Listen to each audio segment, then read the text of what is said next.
Hello, everyone. Welcome to episode 7 of the Tides of Wildemount. That is our Dungeons and Dragons Wildemount campaign following the Explorer's Guide to Wildemount. And we were just actually finishing off the starting adventure within the Explorer's Guide to Wildemount called Tide of Retribution. I want everyone on stream to say hi to everyone at home. Hello. We're just going to cover off a couple announcements to start, and then we'll jump right in. We've got a bunch of announcements, so I want to be able to get through them as quick as possible, and then we will jump back in. First off, of course, I want to thank Dungeons & Dragons, as always, for having us on their channel. We are live right now on twitch.tv/RealmSmith and twitch.tv/D&D. And it is such an honor and a privilege to be working with Dungeons & Dragons to bring you this crazy content. And thank you for making us your preferred entertainment experience of the apocalypse. My brain is not working tonight, which may work in the players' favor because obviously they're in a place where they really shouldn't be right now. But it's all fun. Of course, I want to thank our main title sponsor, as usual, Syrinscape. Syrinscape is an incredible fantasy TTRPG, tabletop role-playing game, fantasy player that you can use to add mood and sounds and effects to your tabletop RPG experiences. We will be using that the whole time tonight. Tonight we're specifically using Underwater. Deep Water is the name of the mood. You can check it out at www.sirenscape.com/RealmSmith. Adding RealmSmith at the end there just lets you know, lets them know that we sent you, and then you can just search for Underwater, Deep Water, and that is what we're using tonight. We're so thankful to Syrinscape for helping us to do what we do on a weekly basis. Also want to thank, of course, our product sponsors, WizKids, and I want to show you guys real quick. WizKids is releasing, I think it's imminent if it hasn't happened already, their Warlock tile set. We're very, very excited about it. It is, this is Dungeon Tile Set 1, and it basically creates a dungeon environment. It's got walls, interchangeable floors, so they can have wood floors or stone floors, and this is their kind of starter set. And then they also have a secondary doors and archways set, which comes with a bunch of cool little doors, which are kind of iron doors and secret doors, trap doors, sewer doors, all the doors. So you can check that out at your local game store. If it's not open to the public, then you can call them and find out if they have any, and they may ship them to you, or curbside pickup and all that stuff. So check those out from WizKids. Awesome stuff as usual, and incredible stuff for your tabletop, which they continue to create. And of course, a lot of the miniatures that we're using tonight are WizKids minis. Also want to thank Dwarven Forge for a lot of the awesome terrain on the table that we'll be using throughout the campaign. I want to thank Hero Forge as a product sponsor for sending us our awesome minis that I've painted and are currently on the table getting their butts handed to them. But they look great doing it, so thank you to Hero Forge for that. Beetle and Grimm, of course, incredible adventure boxes. You can check them out at beetleandgrims.com. And then Mithril Armory. Mithril Armory is our official dice sponsor for this season, and we will be doing a giveaway for them, giving away spinners. That will be the second half of the show tonight. The first half, we're doing a different giveaway, because we'd like to announce that we are now officially powered by D&D Beyond. We have been praying to the D&D gods for some time to bring D&D Beyond as a official partner, and they finally are. We're so excited. We had a great conversation with them this week, and we have tons of fun stuff planned for the future with D&D Beyond. We're very excited. So tonight, and probably every week for the rest of this campaign, we will be giving away one digital copy of the Explorer's Guide to Wildemount for D&D Beyond use. So tonight, if you want to win a digital copy of Explorer's Guide to Wildemount for your D&D Beyond use, you can, in the chat, write Wildemount, WILDEMOUNT, and the mods will help you out with that, and you have the chance. We will be drawing that in the break, and you will get a copy of Wildemount for your D&D Beyond experience. And we're so thankful for them for coming on board, and we're so really excited about the future with them. Then Mithril Armory will be doing the second half we will be giving away spinners. We can only track one code at a time. So for the first half, we'll be doing Wildemount. For the second half, we'll be doing another code word that we will give you in the break. Joel will remind me to do that. Yep. But thank you again to all of you guys out there for all of your awesome product support. Something we did that was crazy this past Thursday is we launched something called the Revelry. And what that is basically is we really appreciate all the help that you guys give us. One of the biggest ways to do that is by subscribing through Twitch. You can become through either your Twitch Prime subscription or become a Tier 1, Tier 2, or Tier 3 subscriber. But what happens now is we wanted to give back a little bit. So at RealmSmith, we believe in whoever wants to help us out. We love it, but we also want to make it interactive and worth it for you and give you added value to your RealmSmith experience. What that means is when you subscribe to RealmSmith on Twitch at twitch.tv/RealmSmith. So if you're watching on D&D, you can hop over to RealmSmith real quick. You can subscribe and hop back to D&D because we want to make sure that we continue to support them with viewership. But if you subscribe, you become a Revelry pirate. At Tier 2, you become a officer. At Tier 3, you become a captain. And at those different tiers, there are different Discord channels that you can roleplay. We have people roleplaying in pirate speak. All the R's and mateys that you can imagine are going on right now in our Discord channels. And so you can jump in there. You can RP. And then starting tonight, we were going to give away the first spot, Joel, is what we were going to do tonight, which I forgot that we were going to do that. And now I'm not sure because we can only manage one thing at a time. No. You know what? We can randomly go through the list of people who are watching and then just pick a name after. We'll do that. That's what we'll do. The moderators, if you guys can keep track of whoever is active in our chat, and then as that happens, we will roll on the RealmSmith Twitch only, because it's hard to manage both. On the RealmSmith Twitch, we'll get a list of everyone that's watching, and I will roll to make sure to see. So we were giving away one seat to a subscriber. You have to be subscription tier 2 or above in order to be able to qualify. And we will roll, and then we will announce that person. That person gets the first seat in a private game with one of our DMs in a Wildemount adventure just made for you. That is going to be a one-shot that will actually affect the result and affect the in-game world on the stream. That is the way that you can do your thing. As well, later tonight, we will be posting quests that have been created by some of our moderators, that is Julian and Josh, that they will run for ships that exist already in our Revelry Armada. Which is a crazy thing. Those little events will also affect our stream, and that is kind of what we want to do to give back. There's lots of questions, I'm sure. And all of our wonderful moderators, including Shadster and Prometheus, will be able to answer those questions on our Discord. We have lots of helpful little threads and channels. But we are growing, and in the break, we will show you kind of how our community is growing and our Revelry is becoming powerful. Eventually, maybe we'll get our whole Revelry together and we'll start raiding other channels as pirates and showing our support that way, which is a heck of a lot of fun to do. Okay, I think, as a captain, just so you know, at Tier 3, you get to start your own ship, and then you get to recruit officers and pirates to join your ship and do quests. That is the idea. All digital, of course, but a lot of fun over Zoom, and it's going to be a blast. Behind the screen tomorrow night at 8 p.m. Eastern, I have James Hake joining us. James Hake is the writer of Tide of Retribution, which is the starting adventure we're writing right now from Explorer's Guide to Wildemount. So if you have questions for James Hake, make sure that you tune in tomorrow night to ask those. We've been blaming him all adventure for why the party's almost dying, but I'll maybe ingratiate myself to him and it'll be all good. James Hake is a wonderful dude and a very talented, gifted writer, so I'm glad to have him on the show tomorrow night. Players Table, Joel, who is your guest tomorrow, Thursday night?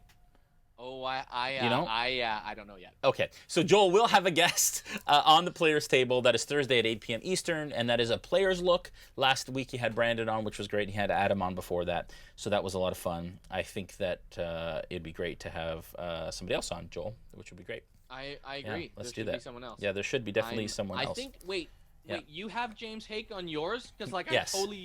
I have James on my... No, you don't. But yeah, another one of our players would be great. I had Mel on a couple weeks ago, but maybe if yeah, have Christina hasn't been on yet on any Christina of them. hasn't been on the player's So table maybe we yet. can have Christina on the player's table. It would be great. Anyways, oh, that is all the announcements for today. I think we are done. Thank you all. Again, you can follow. If you follow or you subscribe, this little potion bottle here goes bing, bing, bing, and it lights up and stuff and does fun things interactively. So that's great. All right, let's jump in, guys. Not waste any time because you're probably going to need all the time you can get in order characters. to reroll characters at the end of To this. reroll our characters. Yeah, Yes. exactly. Okay, quick recap. Basically, what you guys left off, you are heading back to Palmaflora on the Wave Chaser. The Wave Chaser is a caravel that is captained by a captain by the name of Three Earrings. Her brother Snow is aboard along with all of our intrepid adventurers. You guys headed back to Palmaflora in order to try and get something called the Rod of Retribution, which you know is an ancient artifact of great power that is in the hands of a warlock named Selakai, who is a Sahuagin and runs the Sharkfeather clan that live within the Sharkfeather Abyss. Palmaflora sunk into the Sharkfeather Abyss and got wedged into one of the kind of the underwater cliff faces, and you were all down there. As you approached, Selakai was chanting and praying. You heard the words Ukatoa as it happened. But for some reason, the Sahuagin behind her were just kneeling. They weren't attacking. They were waiting as these shark abominations attacked you. One straight on and one kind of coming up on the other side of you to kind of ambush you. Selakai was sitting calmly, watching you all. You got the feeling that she was kind of watching the combat and the action and weighing your abilities, at which point she felt a crab get chucked in her direction, and Snow also came down to engage the Sahuagin that are guarding the warlock, and she reached her arm out to Snow as a twisted iron crown began to apparate above his head, madness filling his eyes, and she said, "Attack." And then that's followed, Snow, by, "You must maim, but not kill." And that is where we're going to start. Bolt, you are up at the top of the order. What do you do? Okay. I would like to first see if I'm able to move backwards a little. Go ahead, yeah. Just to be further from this abomination shark. Yeah. Okay, so you're moving where? Just like backwards. Okay, so you are not, I'm going to say you're not within 5 feet. I'm going to give you just outside of that. And so you'd like that's what to, I thought. which direction do you want to move? Do you know? Do you want to move closer to Dajarkal, or do you want to move, do you see where you are here? Yeah, I think there's good. Yeah. Okay, so you just Okay. basically want to move. That is 10 feet of your movement. If you want to move further than that, actually that's 15 feet of your movement. I'll stick with that for now. Okay, so you kind of move out of the way. Do you want to take an action? Yeah. I'll send a firebolt. Okay. Does a 16 hit? Yes, it does. Okay. That's 4 fire damage. Okay. As you extend your hand again, that magical fire energy withstands the watery abyss as it hits true into the shark abomination, taking 4 fire damage and singeing kind of the top head area on the shark abomination. And I would also Yeah. like to activate the Charm of the Blade Singer Okay. and deal an extra 3d6. Okay, so how what's the charge of the blade singer? So which part of, because there's a bunch of them, right? Yeah. Within the charge of, which one are you using? It says deal an Oh, extra right. 3d6. Yeah. So just the innate ability within the charm. Yeah. All right. So you extend your hand and you cause a firebolt, and then you extend your other hand, and that glyph of the oak leaf begins to glow in the palm of your hand as you see the shark kind of reel from the firebolt, look up at you, and then pain strickens its eyes. Can you please roll that damage? So 3d6 Yeah. is going to be 10 more Woo! blade singer damage. 10 more blade singer damage. All right. And it starts to retract and contort as you hear a bone or something snap from inside it. As this shark does this kind of silent underwater. All right. Do you want to move at all anymore, or are you good? You are still kind of floating in place. Remember that you're kind of in a 3D environment, so you can move up and down as well. Yeah. Can I get on the same, I guess, level as the rooftop where everybody else is? Yeah, so you want to kind of swim down to where Plunkrawk and Bacalhau are? Yeah. Okay, so that's 10, so you went 5, 10, 15, 20, 25, 30. I'm going to leave you there. That's kind of where so you're right ahead of Plunkrawk. You see yourself there? Yep. Okay. All right. That's my turn. What's that? That's my turn. Yeah, that's your turn. Okay, so the abomination is going to turn slightly like so, and I can't. It's going to come down further, and it is going to attack. Well, Bacalhau is the one on the end there. Unfortunately.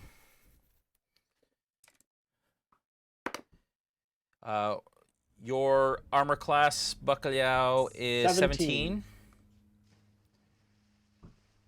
Okay.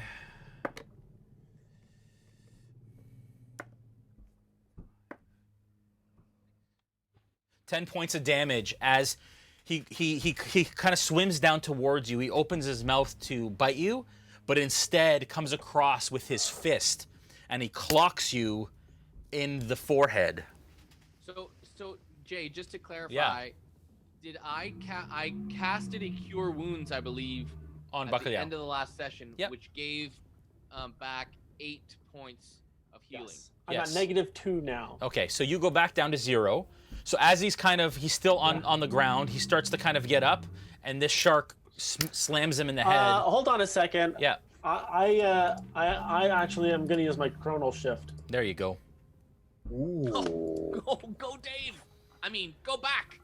Wait, Go back in time. in time! Gotta get back in time. So he's got to re-roll that attack. He's got to re-roll it, Yeah. and then take the second one, Yeah. no matter what it is. Yeah. Oh, you choose it, don't you? No, it's whatever the second one is. You probably rolled a natural 20 or something. So Using those dice. he comes across, and he makes contact with your jaw as you're kind of sitting up, and you see everyone sees this happen, and you He still hit me? no, Okay. well the first Good. time Good. you put your hand out and you begin to again kind of turn the course of time back as his fist comes back into the water, and it starts in slow motion, and you release it again, and he comes up, and you manage to just move out of the way as the fist narrowly misses your What? head. Dude, you saved your own life! Congratulations on effectively using Chronal Shift. Wow. Very exciting. That's good. All right. Turtles in a half shell, turtle power. Yeah. All right. I almost sang the whole song right there. Okay. I just need to adjust the height of this here. Give me one second, folks. You say it's unbelievable? My heart is going. Yeah, dude, that's That's the most cardio I've had in a month. Yeah, dude, that's the Corona shift, right? That's a special spell. for just That's now. right. Corona Shift. Yeah. Exactly. All right. Feels like I've done the same thing every day. The other abomination looms over you, Gaziel, as it takes a swing at you.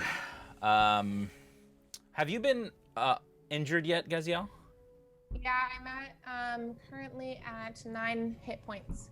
Okay, so you've been already injured this fight, right? Mm-hmm. Okay. And your armor class is 19? Yep. Okay. He comes across with his bite, and he goes to bite at you, and narrowly misses your head by inches. Bacalhau, you're up. Wait.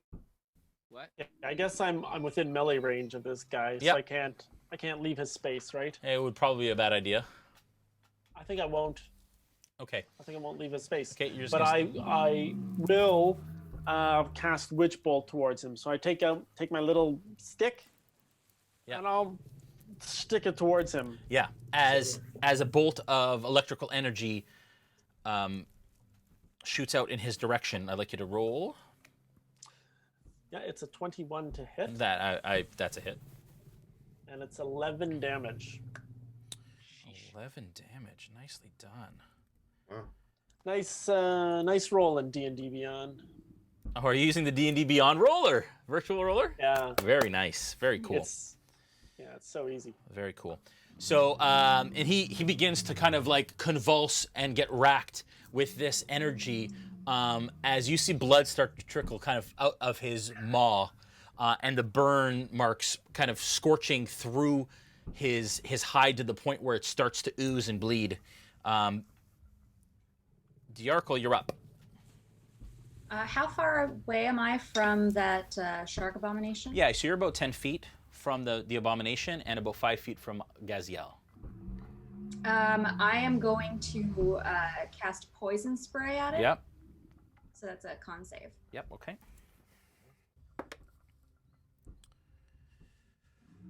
What's your DC? We have to beat 14. Yeah, so as you kind of spread it out and spray it into the water that exists around him, he moves quite quickly with his tail and manages to dissipate the cloud. No effect. Would you like to move? Ooh, no, I'll stay where I am. Okay, Gaziel, you're up. Snow, can you're on I deck. Can I swim towards Bacalhau?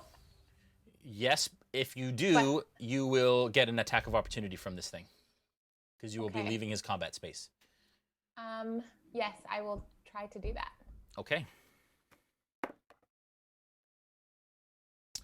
As you turn to go, he strikes out with his fist.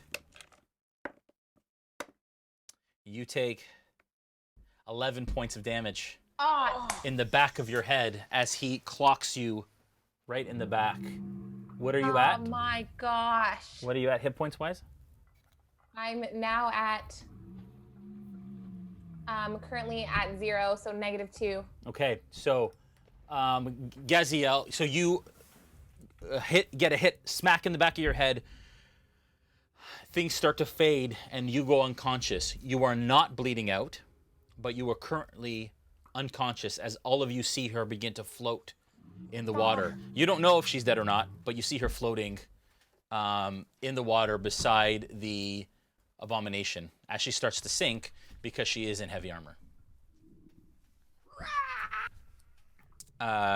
Snow, you're up. Aella, you're on deck. All right. Well, with my crazy eyes, I try to place an echo behind Aella or Aella, Yeah. but I guess it doesn't quite Nope, work. So doesn't I'm take. reaching out to an echo. Do I see a shadow of anything or anything? What do you, Or sense a shadow of anything? the way that things are going, you're having a hard time concentrating and kind Yeah, of placing understandably. and reach out with the intensity of what's happening in your brain. Even you're having a hard time kind of putting things together. But Aella, the crab, does stand right beside you, Okay, within so striking distance, and that is so- that is the quarry that the warlock has set for you. That's right. Yeah, I just wanted to, as in my craziness, try to attack with the echo. Yep. Okay. Well, I rolled a 14 to hit with one, and then a nat 1 with the second. Okay, a 14. What's your armor class, Aella, as a crab? I don't know anymore. I don't have the. Julian gave it to me, and then I don't have it. I will bring up giant crab. One sec. It's 11. Oh, a giant crab or just Yeah, regular giant crab? crab. Giant crab. Oh, wait. I may have it. 15. 15. That is not enough. Yeah. With the 15, you come down with one scimitar onto the crab, and it deflects off of her carapace. You come down with the other one, and you miss narrowly, hitting the ground, and your sword leaves your hand and kind of floats down to the ground beside you. All right. Is it still within reach for Yes. my next turn? Yes. Okay. It's still within reach Thanks. as it stands. Aella, you're up. Plunkrawk, you're on deck. Aella, obviously, you know that Snow just attacked you as a crab. You do still maintain some of Ailla's traits or attributes in crab form. Intelligence, wisdom, and charisma, I believe. Okay. Just so you know for future. Yeah. Okay. Who's around me? So so right beside you is, I can show you here. So right beside you, that is you in crab form, because we found a crab. Then Snow is beside you. Then you have a Sahuagin, 3 of them, who are kneeling, and the warlock behind, the orange warlock behind them. Okay. If I get myself out of the crab, am I done then? Am I out of turns? That's actually a good question. If you come out of wild shape, I don't know. I don't know if it's a full action. I think it's a bonus action. I think it's a bonus too. Yeah, I'd say it's a bonus action. We'll rule that. Okay, so what does that mean? A bonus action? So basically, you can come out of it for free, but then you don't get a bonus action if you need to do a bonus action with anything. You would still get an action. So I just have I can come out of it and then have an action. Yes, and you would be Okay. Aella again. Okay, so but that's only 2 things that I can do. I need to do 3 things. We gotta choose. I'm gonna need to do 3 things here. Okay, well, then I will just try to attack the whatever's in front of me as a crab. Okay, so as a crab, you're going to attack Sahuagin number 1, 2, or 3. There's one right in between you and the warlock, and then there's one to either side of the warlock. The warlock has the rod. Can I move away from Snow a bit first? Yeah, you can still move away from Snow, but still be out of the way of the Sahuagin if you want. I want to attack a guy. I want to Yeah, attack that's a fine. bad guy. So, okay, so what I'll do is I'll have you kind of circle around this one. You're going to get unfortunately, you've engaged 2 of them here. Sure. So if you move away, you're still going to get an attack of opportunity from one of them. Yeah, whatever. But if I move you over here, you're away from Snow, and you are still kind of in you know, yeah, it's in striking distance. And they missed as you kind of scurry side crab walk around the other side of that Sahuagin. Okay? Okay, yeah. So you've done that. Now you can attack. Okay. Oh, I rolled a 1. A natural 1? Yep. Oh, dear. It's fine. Yeah, no, I'm sure it's fine. You go out to attack the Sahuagin, and your claw, as you kind of reach out and snap right where its foot it used to be, it has lifted its foot, and it puts its foot down on your claw. You are currently grappled by that Sahuagin. Okay. This Okay. for the rest of this kind of turn until your next turn. Okay. Plunkrawk, you're up. Okay. I'm going to swim over to Gaziel, who's floating. Okay. I believe I'm within range. Yeah. What's your swim speed? So you get half that. 5, 10, So 15. 15 feet Yep. is my travel. Yep. Okay. You just make it with 15. Yep. And I'm going to reach out my feathered arm Yep. to her, Yep. grab her by the arm, and cast Cure Wounds. Okay. For 1d8 plus 3. Okay. Radiant energy fills you, Gaziel, as you come back to. You are still floating. Okay. And that is 6 points of health. Okay. 6 points of health. Is that 6. with my -2? Nope, straight from 0. Yeah, so Oh, just straight add from 0. just add 6 healing. Okay. Woo! Thank you. Okay, that is Plunk's turn.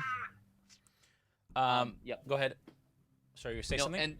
And I'm going to who's the well? I guess Gaziel is nearest to me. I'm going to use a bonus action to cast a bardic inspiration Okay. and basically just whisper a message in Gaziel's ear. Yeah. Go. You can do it. You can do it. And try to get her to be inspired with what little song that was. Okay. All right. That's Okay. an extra 1d6 for you, Gaziel, by the way. When I attack? On attacks and ability checks and saving throws. Amazing. But one time. All right. Selakai takes a step back from the Sahuagin that's in front of her. And you can also see that she still has this kind of frosty covering over her entire body from a spell that she had cast earlier in the combat. The Sahuagin, one of them steps out towards you, Snow, now that you are kind of facing it, and it is going to attack. Have you been injured in this fight? Not yet. Your armor class is 16.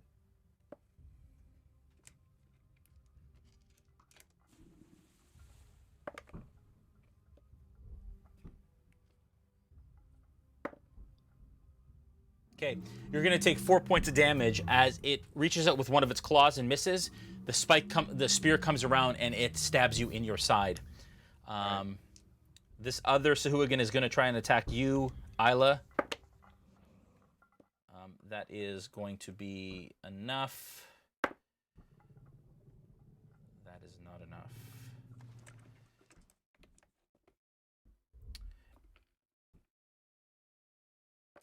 Aella, you take 4 points of damage as it kind of stomps down onto your crab carapace, cracking it slightly. You're still okay for points? I have 1 left. Oh, man. Okay, well, luckily, you're a crab. And the other Sahuagin actually remains knelt in front of the warlock. Bolt, you're up. Okay. I would like to move down the roof and onto the surface, the rocky surface there. Okay. Sorry, which direction? Like straight down the roof? Down here or down this way? Down towards the camera. Yeah, that way. That way? Yeah. Okay. So, and then just to be, yeah, where your finger is. Yeah. That's it. Oh, I have been forgetting for you guys to roll to move. I will let that one go next time. Go on. Okay. And I'm going to look back at the shark abomination from where I just came. Yeah. And fire another firebolt. Okay. Firebolt. Does 11 hit? It does not, as a firebolt goes narrowly missing the shark abomination. Now that you are all alone, Bacalhau, the shark abomination looks at you with hunger in its eyes.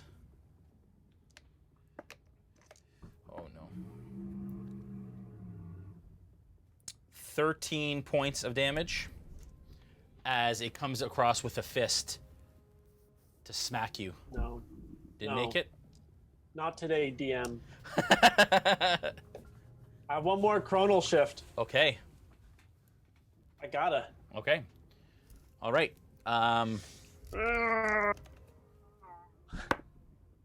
Oh, you are so lucky. As this fist again clocks back, and then you let it go as you manage again to head goes into the shell, and it goes right over your head as you pop your head back out. And the shark is clearly frustrated, thinking that it had made contact or was on the right trajectory, and you fooled it again. Nice. Silly shark. Hits are for, I don't know. All right. Next shark abomination, standing in front of Gaziel. Gaziel is still kind of floating, so it's going to ignore her, and it's going to turn a little further towards Dajarkal and attack Dajarkal here. That is going to be enough.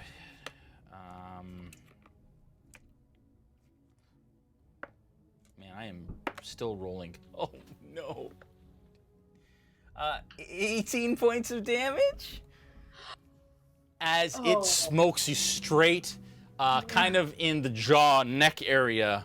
I'm assuming you're down? No, I'm not down Oh, yet. wow, okay. I'm So, still up. yeah, you start to see stars kind of coalesce as you start to kind of go into unconsciousness, but you hold yourself with this massive hit that you just received. Bacalhau, you're up. Dajarkal, you're on deck.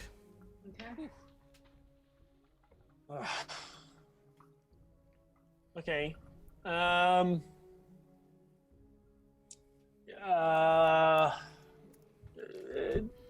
Is this guy's bloody now? Yeah, oh, yeah. You can tell that he's Yeah? not doing okay.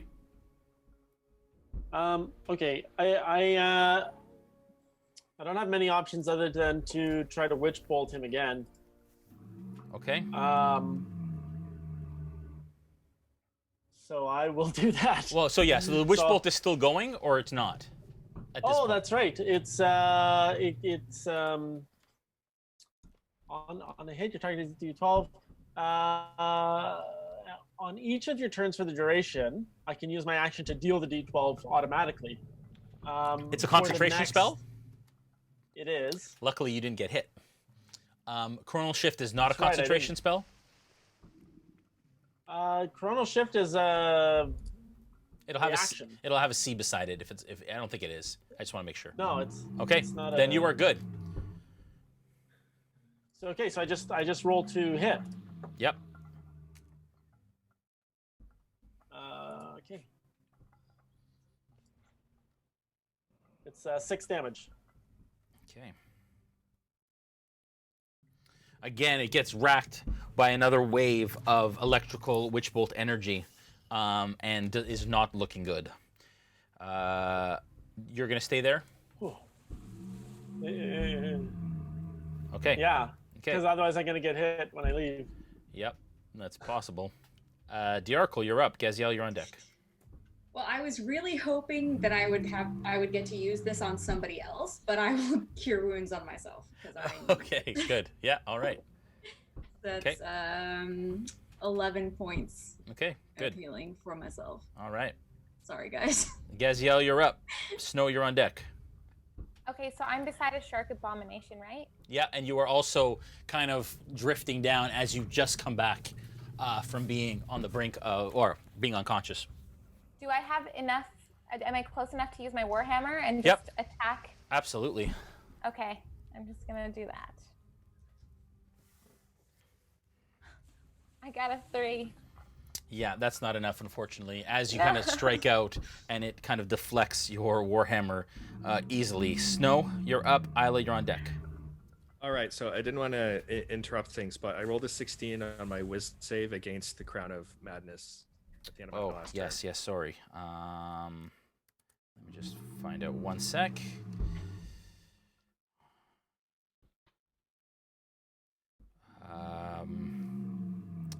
Sorry, I just gotta find out if it beats it. On your subsequent turns, you must use your action to maintain control of the... also, the target can make a wisdom saving throw at the end of each of its turns. It's at the end of each of its turns. So that was at the end of your last turn? Yeah. Okay. And my DC is... So what did you get, sorry? 16. 16?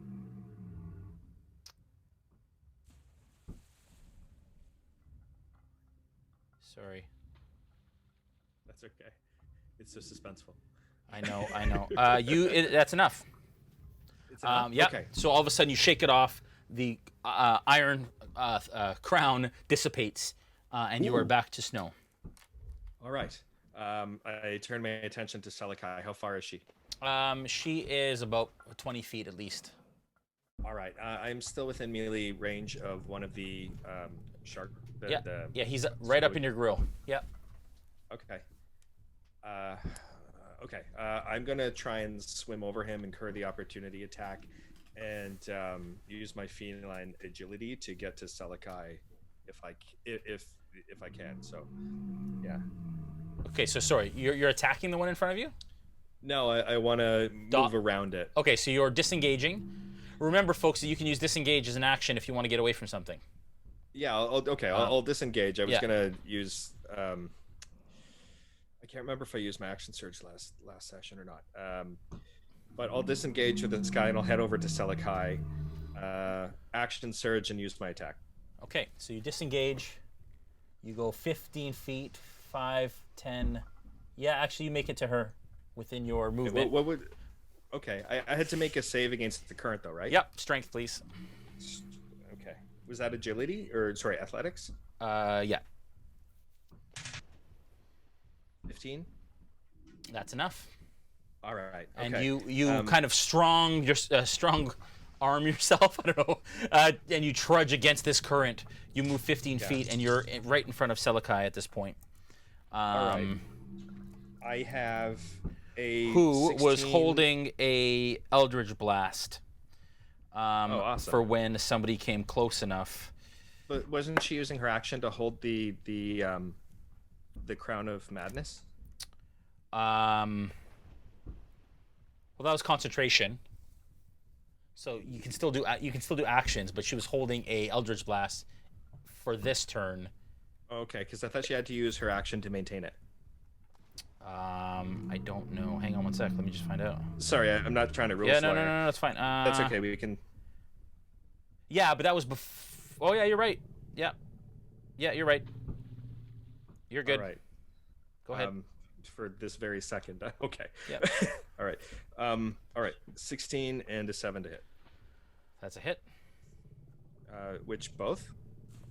16 hits. All right. So that is 11 points of slashing damage. Okay. Okay. She takes 11 as you slash across her stomach. This really dark red blood begins to dissipate into the water through pink flesh as she kind of opens her eyes, kind of stunned, holding this rod. Does she look hurt? Well, she was hurt, yeah. Yeah. By that for sure. Okay. All right. That's it for my turn then. Okay. Aella, you're up. Plunk, you're on deck. Okay, well, I'm going to try to attack the shark that's got me. Okay, go ahead. Oh. It's a Sahuagin. I got a 2. Yeah, unfortunately, you're still. Actually, you know what? I'd like you all to make a strength athletics check to try and break the grapple.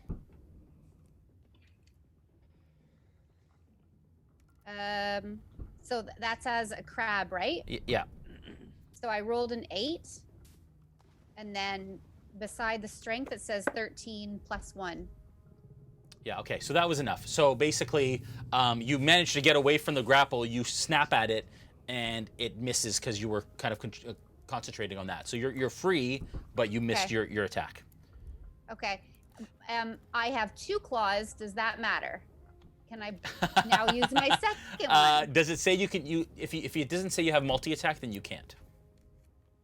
I don't think it just giant says crabs have multi-attack. Yeah, no. So no, you can't. Okay. You can only take 1 attack a turn. Thanks, Dave. Plunk, you're up. What? But the giant crab says you can do. The crab has 2 claws, each of which can grapple 1 target. Each of which can grapple 1 target? Yeah. So on a successful hit, the target is grappled. Okay. Oh, cool. Okay. And the crab can grapple 1 with each claw. Cool. Okay. So if you successfully hit, you can actually grapple something and hold it in place. And I know for everyone at home, crabs have a swimming speed. That was my bad. I suggested a crab, and she's not actually supposed to be a crab, but we're just gonna let it go because D&D. All right. So Plunk, you're up. Cool. I'm going to wait. First, am I within reach for an opportunity attack from any one of the Sahuagin nearby? No, you were not. Okay, so I'm going to dash towards the woman with the rod. Okay. Okay. So you're gonna do a dash. I'd like you to make a strength athletics check, please. Okay. Natural 20. Wow. Yeah. Okay, can you give me a 1d6 as well, please? Just roll a random 1d6. That is a 2. Okay, so I'm going to give you extra 2 feet of movement over and above because of your natural 20. So I'm going to say, you know what? Actually, instead of that, I'm going to say you're unhampered by the tide for a moment. Okay. That's a natural 20. So you don't have to, so we'll see. So you can swim ahead of her to get past the Sahuagin. So you're going to go 5, 10, 15, 20. Okay. 25, 30 puts you right above her. Okay.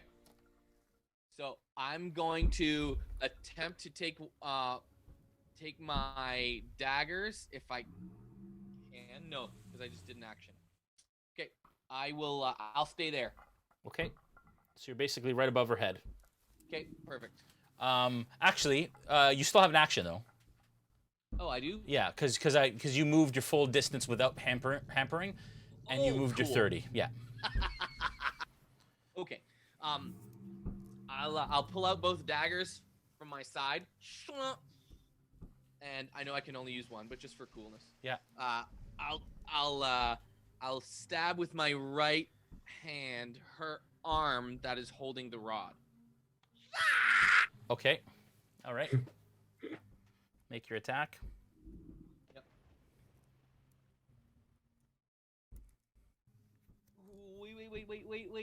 Wait. This is 16. 16 Come hits. on. Yes! Ooh. There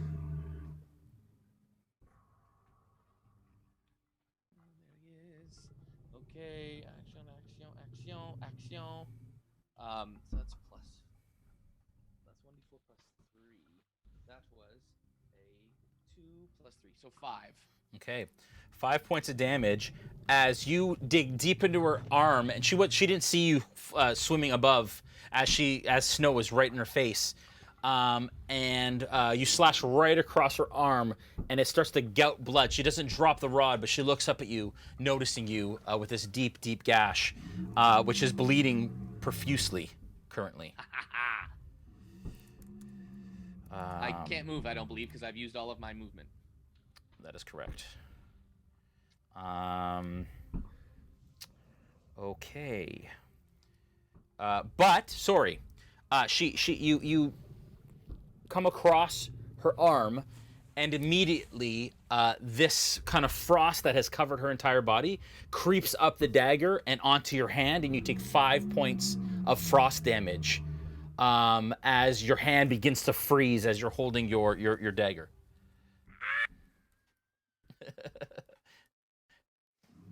Okay. 5 points. Yes.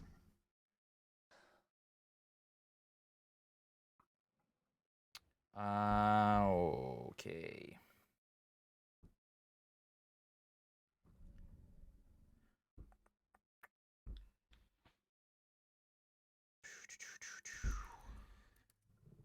Sorry, 1 sec, guys. D&D Beyond, y'all. How Yeah, awesome is man. that? D&D Beyond, y'all.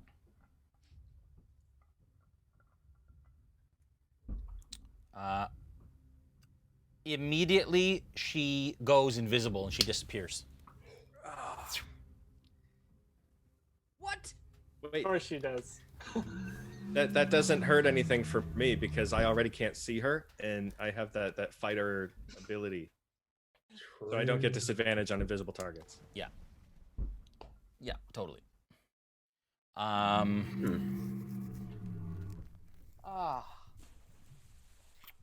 right. Then the Sahuagin, hearing the scream of the warlock, turns towards you, Snow. The other one beside you comes up from the knelt position. And and the one that is with Aella also turns towards you and begins to swim up towards Plunk. And kind of lands in and around here. And Plunk, actually I can use one of these. I'm trying to figure out how to... You're there, Plunk. So the first one, you've been hurt already, Snow, at this point now? Yeah.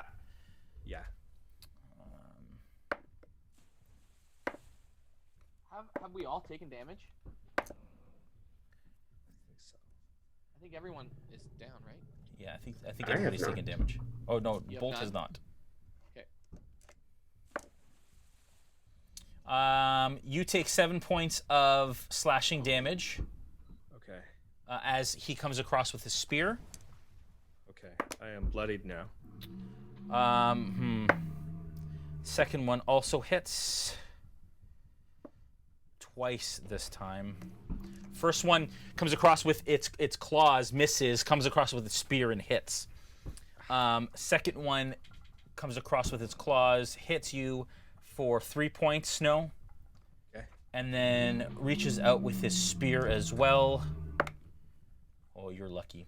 That's 2 points of piercing damage. Okay, so 5 total from that. Got it. Yeah. That's rough. Yeah. And Aella, you get an opportunity attack from that Sahuagin that swam off. I meant to do that and I forgot. Can you make an attack as a crab? Yeah. 10 plus 3. 13. 13 is enough. And it is grappled, so it actually does not get to Plunk. It starts to take off as it starts to swim up towards Plunk, and it is stuck. With you holding it by the ankle. Yay. Lucky. I'm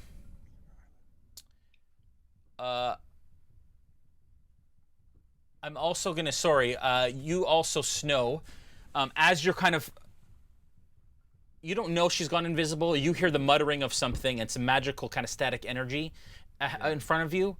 So you don't necessarily know what happened, but you feel the movement of the current change as you feel her leave your space. You can make one opportunity attack, please, on her. Okay. Can I use the Charm of the Blade Singer as part of that? The extra 3d6 damage? Because that's if I hit, right? Yeah. Okay. So, all right. So I'm going to... Come on, Snow. I guess a 7 doesn't hit. Does not. As you Alright. swing out with the one scimitar you have in your hand. Right. And you didn't say you picked up the other one. No, I forgot to say that I did, but Yeah. I did do the 2 attacks last time. Okay, we'll say that you have it. It's fine. You have enough Okay. time right now. Right. Okay, so she leaves your space and you narrowly miss. As you know, she's no longer in front of you. Okay. Okay. Plunk, I'm also going to give you a opportunity attack with Yes. with disadvantage because she's invisible. Okay. I'm gonna swing out with my other dagger Yeah. and just try to position myself to where I feel like she went. Yep. So it's with my dagger. Yep. Wait, is that I roll to hit and then try to the damage? Yes. Yes, with disadvantage. Okay. That is a 17. Nope, plus 5. That is a 23. That is a hit. 22, sorry. Okay. And 1d4 plus 3. That is a 4 plus, that's 7 points of damage. Ooh.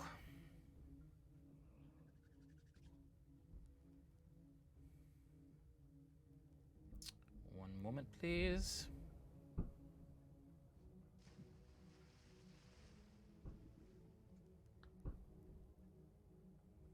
Okay. You see her kind of disappear, and you see Snow senses movement as you come down with your dagger, and you embed it into what you think might be the top of her head. as she comes back to visibility and begins to float under you, dropping the rod as it falls to the ground in front of you. And can I? No, I can't. But I want to swim towards the rod. Okay, so you drop down to the ground beside the rod. And I grab it if I can. You can't yet. Okay. Thought I'd ask. All right.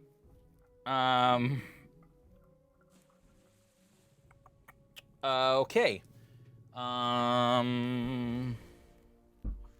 The Sahuagin attacked. She moved. Bolt, you're up. Okay.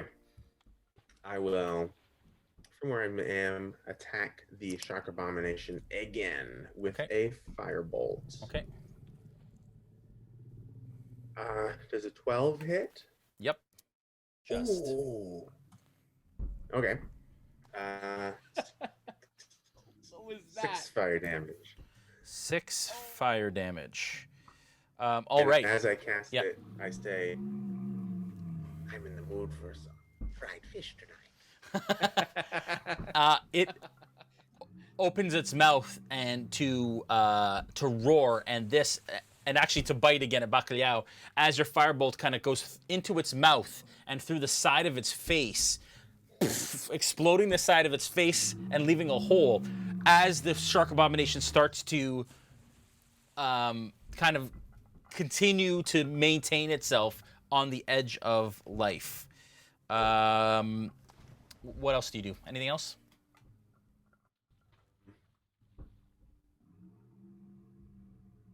You're done? Okay. I'll end. Okay. The one beside you, Gaziel, and which one of you are bleeding more? Gaziel and Dajarkal? I feel like my head is gashed open, so Yeah. How many points do you have left, Gaziel? I have 6 right now. Okay. Dajarkal? I have 14. 14. Gaziel, unfortunately, it's drawn to blood, and it misses. Oh, no, it doesn't. It gets advantage.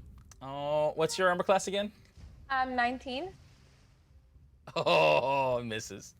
As it comes across again with its fist, passing through the water right over your head, as you are so stinking lucky.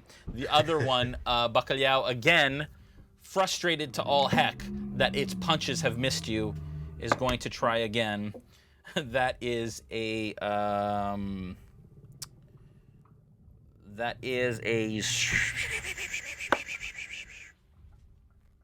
sorry, 16? Does not 17. hit. Yeah. You kind of turn your back to it as it punches your shell, and you feel the impact of it, but it does no damage. Man, you guys. Bacalhau, you're up. Dajarkal, That's right. you're on deck. You guys I just are want to lucky. clarify a point. You said that Gaziel's head was smashed, but she's wearing her helmet still, right? She's not like Yes. smashed in the head and drowning. no, okay. yeah. Okay, good. Okay, so I can I still have a witch bolt going, Yeah. so I'll just roll for damage. Okay. Ooh, it's a 2. It's a 2. 2 points of damage? Yeah. Okay. How do you want to finish this shark abomination? Well, I'm already zapping him. Yeah. So Pew pew pew. Go ahead. yeah, I guess he's just starting to cook under the water, like. Yeah.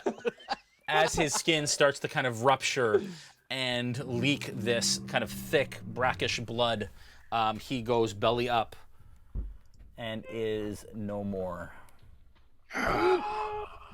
As his body starts to kind of float upwards. Okay. Dajarkal, you're up. Gaziel, you're on deck.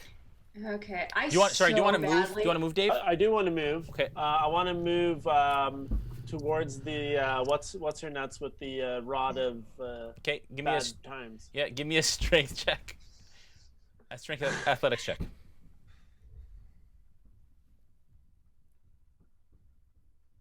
13. 13. All right, that is enough. You can move 15 feet towards in that direction. How much time do we feel has passed since this battle began? Oh, geez. That's a good question. We've gone through the round. I think we're on round 5. So like over. Well, it's 6. Yeah, It's just like over a 30 minute. seconds. Yeah, just over a minute. Yeah. Wow. Okay. Yeah, we got a yeah, lot of like time half left. a minute or something like that. Yeah, it's been really short. Yeah, I know. Okay, Dajarkal, you're up. Gaziel, you're on deck. I so badly want to just punch the shark in the face, but instead I will cure wounds on Gaziel, swim up to her, and heal her for 11 points. Wow. Bless. I'm gonna turn to her and go, "Oh, thank you. I'm ready to kill this abomination." Heck yes, if I could hear her out of the blah blah blah blah blah. Okay. That we're So you're gonna heal her. Sorry. I'm sorry. You're healing her. Yes, Okay, 11 points. So you swim around beside her and you heal her. Okay. Gaziel, you're up. Snow, you're on deck. Okay, so I'm nice and healthy-ish. All right, so I just want to look at the shark and go, "I know you're not a bad person." And then I want to take my warhammer, and I remember from the last round last week that there's bracelets on their arms, and I want to try to attack the bracelet on the shark's arm with my warhammer. Okay, so you're gonna attack with disadvantage. It's a called shot. Oh, what does that mean? Just roll twice. Choose the lowest attack. Oh, okay. Oh no! Do this. It was a natural 20 or a 3. Yeah, sorry.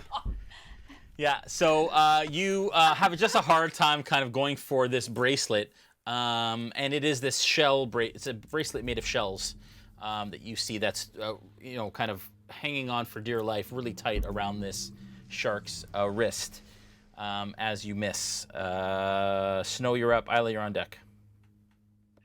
All right, I use my bonus action to cure, do my second wind, 8 points of healing to myself. And have the Sahuagin, after their leader has fallen, because do I sense that she's fallen? She's floating. Give me a medicine check. Okay. 6. Yeah, she's floating in blood, so as far as you can tell, she is unconscious. Okay, so I can kind of smell the blood, I guess. And so have her Sahuagin tried to, do they look scared or anything? They seem enraged at this point.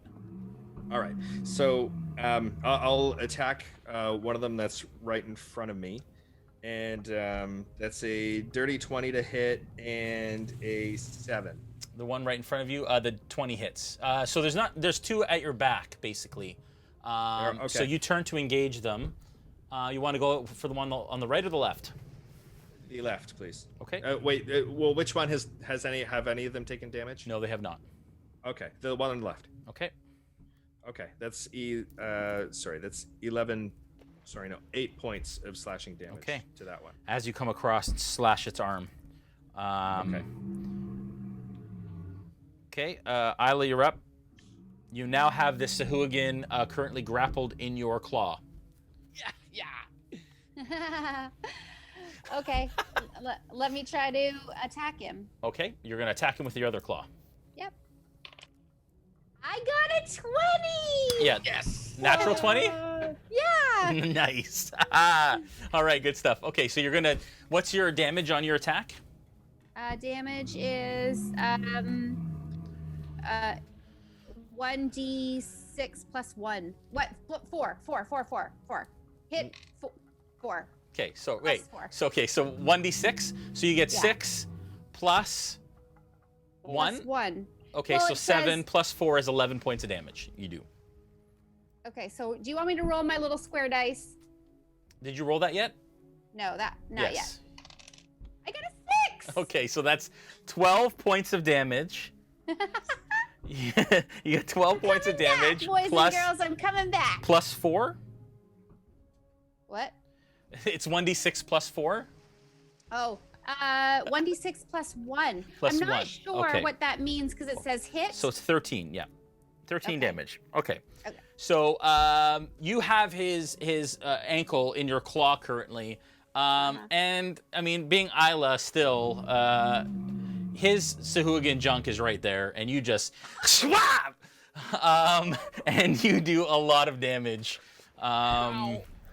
this. You know me, As he Adds to the under jump. the water, and continue to have this Sahuagin grappled by the junk. All right. Thank you. You're welcome. That's good. I Thank figured you'd like that. Plunkrawk, you're up.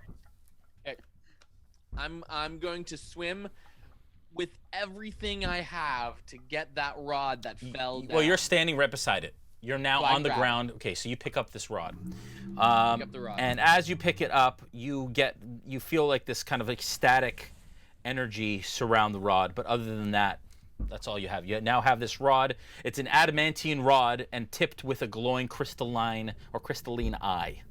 Ooh. And the warlock is no longer invisible. No, she is floating in her own blood, kind of right above you. Right near you. And she's alive still? Well, she's floating, motionless in her blood. Okay. So I'm gonna leave her alone.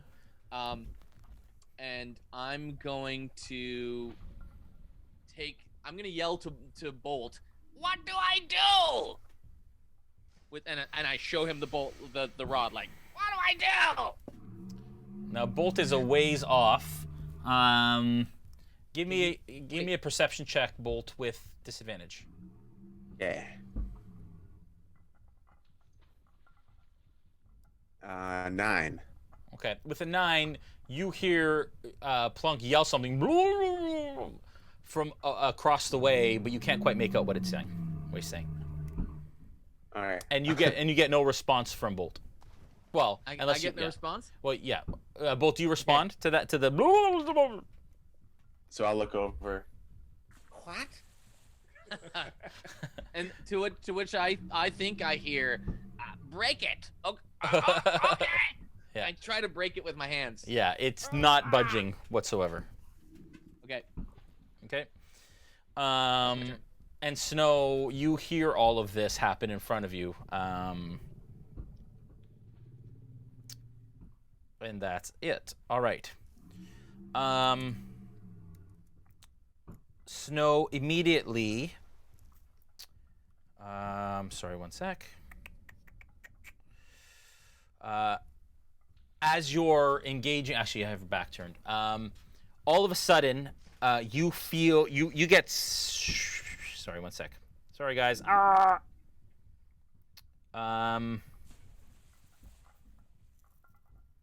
I would like Plunk and Snow to make strength saving throws, please. Oh. This is not good.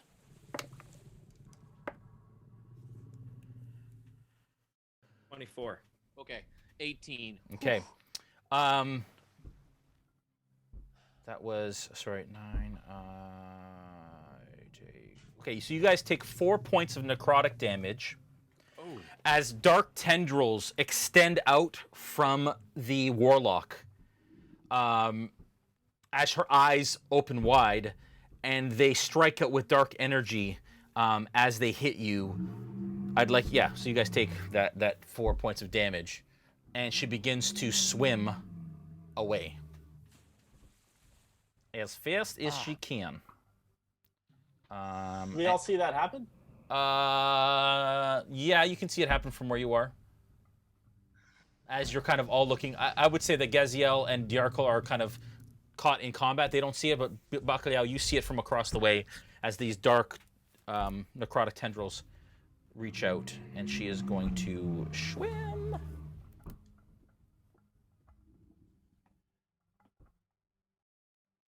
And she's fast as she swims off. Okay.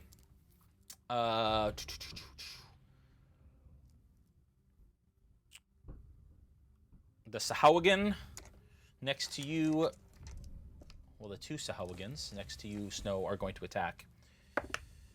And you, again, you see that bloody... That's not good. Oh my goodness, okay.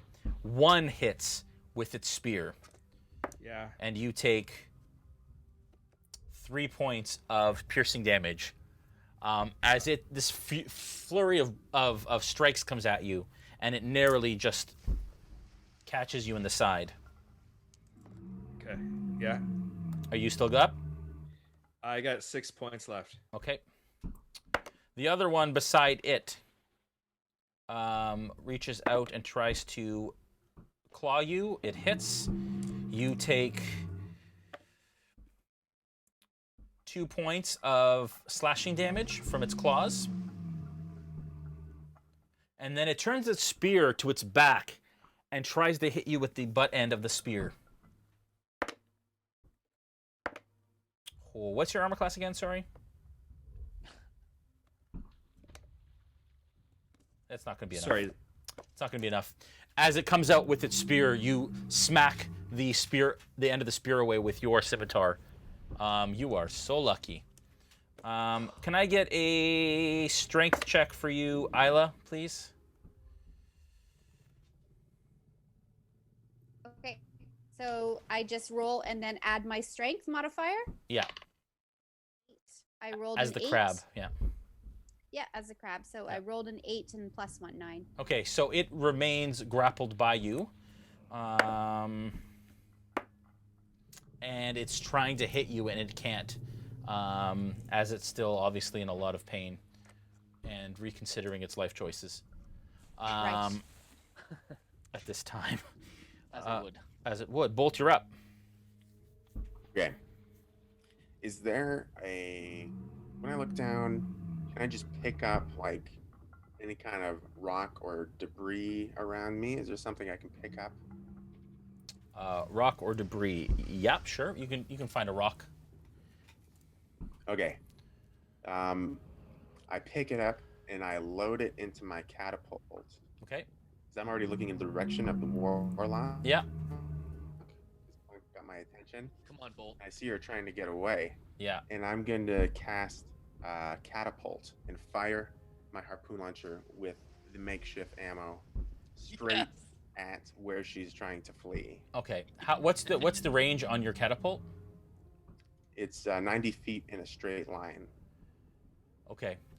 There is a lot going on between you and her. She's not even really on the same level as you, so I'm going to have you do that attack with disadvantage, please. Which all of you should be because you're underwater anyways, but I'm... It's just a dex save. Oh, her dex save. So she's going to have a dex save with advantage. What does she have to... What does she have to... 15. Okay. Come on. Come on. It's a miss. Oh. She missed it. No, she missed her dex save. Oh! Okay. She's taking 3d8 What? 3d8? bludgeoning. So it's 14. Let me just check the range on this just real quick. 10, 20. It's okay if she dies. 30, it's really okay. 40, 50, 60, 70, 80, 90. Oh man, that is really tight. Jeez. This is important. 20, 30, 40, 50, 60, 70, 80. Let the fans vote. Dude, you're like right out of range. killing me. 90? Yes. 90 Yes. feet? 90 feet? Yeah. Yeah, you're out of range. I'm sorry. She's all the way out here. She moved 40 feet in her movement, swimming speed, and you were already, like, 40, yeah. Okay, because Sorry. spell... Now you could move closer and try. I'll give you that. That's my DM gimme. Because she's just out of range. Then, okay, I'll try that. Okay. Give me a strength athletics check. Athletics? Yeah. 10. Meets it, beats it. You can move. You move 15 feet forward. 5, 10, 15. There. Your catapult goes and it hits. Roll your damage. Yes. Okay. 10. 10 points of damage? Bludgeoning. Okay. All right. And it's a harpoon, is it not? Does it hold her in place? It's just a rock. Oh, okay. So yeah, this rock smacks her in the side. How would you like to kill the Sahuagin warlock of Ukatoa? Yes. What? Stealthily moving into position. Yeah. I make it. I plant myself. I hold it out like a bazooka. Yeah. And I whisper, "Oh, you're not going to like this." And it hits her in the side, and there's a sickening thud and a crack as she goes limp and starts to float in place. Dude, so cool. All right, Gaziel. Now that you're starting to heal back up, Okay. how many hit points do you have? Right now, I'm currently at 17. Dajarkal, how many hit points do you have? I'm at 14. Okay. That is a natural 20 from that shark abomination. No. So it is Get going to new be dice. a plus 7. 19 points of damage, Dajarkal, as this shark abomination clocks you straight in the face, and the world goes dark. However, Yeah. I have. You sure do. I have a thing. Yeah. Half orc. Yeah. No, it's relentless endurance. Yeah. You do. So I'm at 1 hit. Yeah. point. So you come back. So you you black out, and Gaziel, you see her go unconscious, and all of a sudden you come back, and it comes back blurry, but you come out of it, and you are now still standing there with 1 hit point. Bacalhau, you're up. Dajarkal, you're on deck. All right. That's blowing my mind. The only one that's left is this abomination, right? No, there's an abomination and 3 Sahuagin. I guess the Sahuagins are closest to me. Nope, the abomination's closest. Oh yeah. Okay. So then I will cast Witch Bolt on that guy. What's the distance on it again? The range? 30 feet. Am I within 30 feet? Yes. Yeah. Yep. Okay. So I will cast Witch Bolt with my little stick, and it's 14 to hit. Okay, with a 14, that hits. Sorry, say that again, Jay. It hits. Oh, okay. And it's a 3 damage. 3 damage. Okay. All right, Dajarkal, you're up. Or do you want to move, Bacalhau? I will. I'm doing the reminders for movement now, but eventually I will not. Yeah. So. I will move towards the back of him. Towards the back of the abomination? Yeah. Okay, how far? Sorry. Can somebody point to me? That's you. Ah. That's Dajarkal. That's Gaziel. That's the abomination. Okay. So actually, I'll circle around more to the front of him. Okay. If I can move kind of 15 feet, kind of out towards the front of him. Okay. I'd like you to make a strength athletics check, please. That's a natural 1, sir. That is not enough. You are going nowhere. In fact, the tide pushes you back 5 feet. To the edge of the building. All right. Dajarkal, you're up. Gaziel, you're on deck. Okay. Jason, I've had enough shark encounters for one day, and Dajarkal took that last hit very personally. So I'm going to, in a fit of rage, just cast Primal Savagery and with Wolverine-like claws, finally punch this shark in the face. Or Okay. attempt. All right.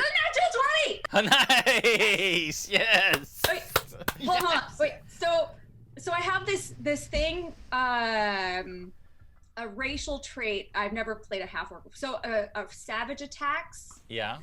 Where if you score a critical hit, roll one of the dice an additional time. Yeah. So wow. Is that? Yeah. What's your damage on your claws? Okay, so my damage on my claws is 8 points. No. So what's the die? It's 1d8. It's a D10. You get 1d10 damage on your claws. For primal savagery, yeah. But if I do a critical, what is the? Oh, sorry. So what's the damage just from your claws? It's 8 points. Oh, you just do 8 points straight. Flat. But then if I roll a 20,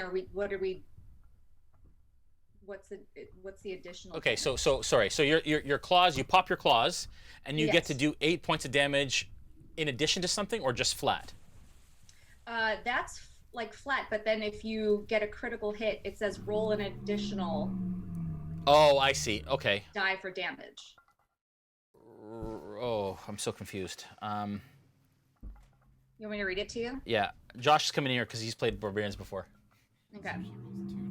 It says when you score a critical hit, roll one of the dice an additional. Okay, so you rolled 2d10 or 1d10? I rolled 1d10. So now roll 2d10. Okay. So So how many have you rolled? You've rolled one? I've rolled one. How much is that? Do I roll it one more time or roll it two one more times? time. Roll it one more time. Okay. That's another 10. So that's 18. That's 18 points of damage, plus you get 10 on top of that. So that's 28 points of damage. As Dajarkal pops Wolverine-like claws, and she lunges at this shark abomination. How would you like to finish this shark abomination? I would like to claw it into its eyeballs. Yes. And reach into his brain and pull his brain out. Okay, so the claws go through into the head, into the brain, and as she pulls the claws out, there are bits of brain matter that are stuck to the end of these claws as it kind of oozes out, and I look at the kitty that Christina's holding and feel bad for this crazy amount of violence that I'm speaking in the presence of a kitty, and this abomination floats and goes belly up right beside you all. Wow, that was an epic 1 hit point left attack. I'm sweating. That was great. Okay, Gaziel, you're up, and you just saw this savagery happen beside you. Snow, you're on deck. Oh, wow. So, yeah, I'm just gonna look at Dajarkal and go, "That's right. We killed it together. You did more than me, but we did it." I give her a high five, but there's clearly like shark brain still on my hand. Yeah, that's good. I'm just very excited on my face because she probably can't hear me. Oh, a high five, yes. I'm high fiving from the rooftop. So I'm gonna go down to where all the Sahuagin are. Okay. Yeah. You want to go down to the closest one? Yeah, the closest one there is. The one that Aella has grappled, or one of the ones that are fighting Snow? I'll do one of the ones that are fighting Snow. Okay. Give me a athletics check. Okay, so I got 17 plus 4. Okay, 17 plus 4. That is enough. You are going to move 15 feet. Do you want to go down to the ground too? Or do you want to go... Yeah, okay, so 5, 10... I'll put you right there. You are not quite there yet, but you're on your way. Okay. You can dash to get to it, or whatever you want. Yeah, I'll dash. Okay, so you dash to get there. You show up right behind this Sahuagin with your mighty hammer. Snow, you're up. Aella, you're on deck. All right. I rolled a nat 1 and a 12 to hit. Okay, the 12 is enough. All right. Yeah, that's just 4 points of slashing damage. To which one? To the one right, the one on the left, the one I was attacking before. Okay, how many? 5 points? 4. 4 points. Okay, cool. All right, and you slash across, of course, making purchase. Yeah. Did we lose somebody? Yeah, we lost the camera. Huh. And the interface has just gone, which is a perfect time to take a break, y'all. Wow, you guys are doing all right. Yeah, all of the cameras are all over the place. Okay. So Josh will take care of that while we do a draw for the Wildemount digital download. If we can, Joel, are you able to do that from where you are, or is Josh doing that? Who's doing that? I think that Josh Julian is and doing Josh that. are Yeah. kind of they've taken the. They're gonna have to do it with Nightbot from there. Yeah. Okay, so Josh, go ahead. He's gonna let me know. You know what? He's rolling it now. Then we're gonna come back. For those of you that are still in the stream, Vixen 450, who is new to the Revelry, and she's been very active in our chat. Congratulations, you have won a Wildemount download for D&D Beyond. We will send you a code Thank you, soon. D&D Beyond. So thank you, D&D Beyond, of course, for that awesome giveaway. And now we open up the next giveaway, which will be spinners. Spinners will be the... Can they enter it already? Are we ready to go? Okay, so don't enter it yet, folks. Just wait. Again, if you enter more than once, you will be disqualified by our bot system. So I'm going to say if you enter after the break, you will be entered into winning 2 spinners from Mithril Armories. Joel has them there for you.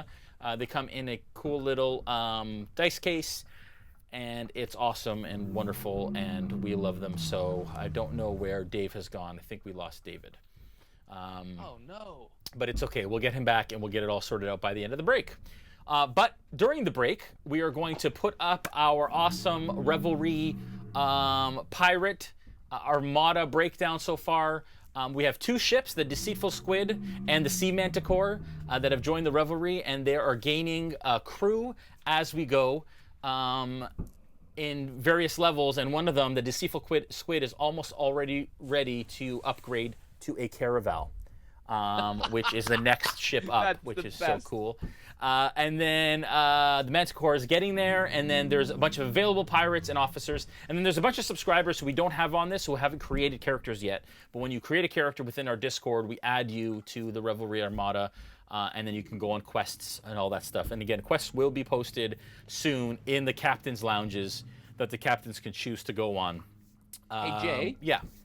Before you turn to another page on this kind of whole Armada thing, do you have any idea about how the players might interact with us down the line? Like, don't tell us, but you have ideas already? Yeah, so I mean, you guys are heading to Darktow soon. Yeah. And these characters are in Darktow. So who knows what might happen in the near future. But again, they are sailing the same waters you are. So who knows what effect they will have on the gameplay moving forward. But it will be significant, and it will be awesome, and this is your opportunity. So if you would like to subscribe and help us out, we return that wonderful support with giving you the ability to join the Revelry Pirate Armada. It's a really great experience. People are loving it. They're freaking out. Those are the landlubbers we just brought up, as you can see there. The available crew members. The pirates are along the right side there. And then if you need help, you can get to Revelry support on our Discord, which is an open channel. Sorry, it's not. That's just for subscribers, I think. Or no, it's open.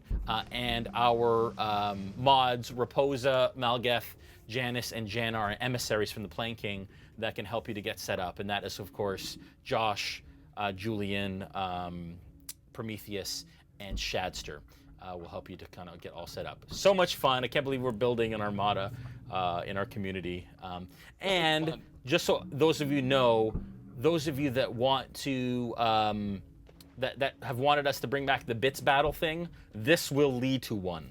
So to be a subscriber is important to get ready for a potential bits battle down the road. I won't say when or how, but it will happen, and we're very excited about it. And that's it. Okay, Joel, you want to answer some questions? We'll be back in about 15 minutes or so, and then we'll go from there. I'm going to open up the Discord and get these questions going. Guys, so much fun tonight. Oh man, it's so fun. We have almost died. Almost every one of us has died almost. Yeah, and thanks so much for joining us. This is a fun session so far. All right. So let me go find some questions. All right. There have been a whole bunch of questions about the updates for the spinners, the shipping updates. So I'm just gonna answer a few of those. They're still set to ship in June, and they're shipping from Hong Kong, and so far everything looks good. So unless there's some weird design flaws from a batch or whatever, and our quality control people find them, they should still be shipping by June. So that's super exciting. That's the timeline we put on Kickstarter, and so that's the shipping update. We don't know when in June. Hopefully by mid-June they'll be starting to ship out to people's homes. Oh, so pumped. Okay. Question from last Monday night. Syntexture. Question for Bolt. Love how your character is constantly curious about technology, seemingly fearless about collaborating with people. What is Bolt's worst fear? Where's Adam? Is he around? I don't see him. I think he might be away from. Oh no. Okay, let me ask. We'll keep that one for after. Bolt's worst fear. Remember that. Remind me to ask him when he's back. Sorry, I'm looking at Discord. I'm not looking at our Zoom. I'll make sure you guys are around before I ask. Okay. Hey, there's Bolt. Hey, Hello. Adam, I have a question for you. For moi? Yes, for you from Syntexture. It's the question is: love how your character is constantly curious about technology, seemingly fearless about collaborating with people. What is Bolt's worst fear?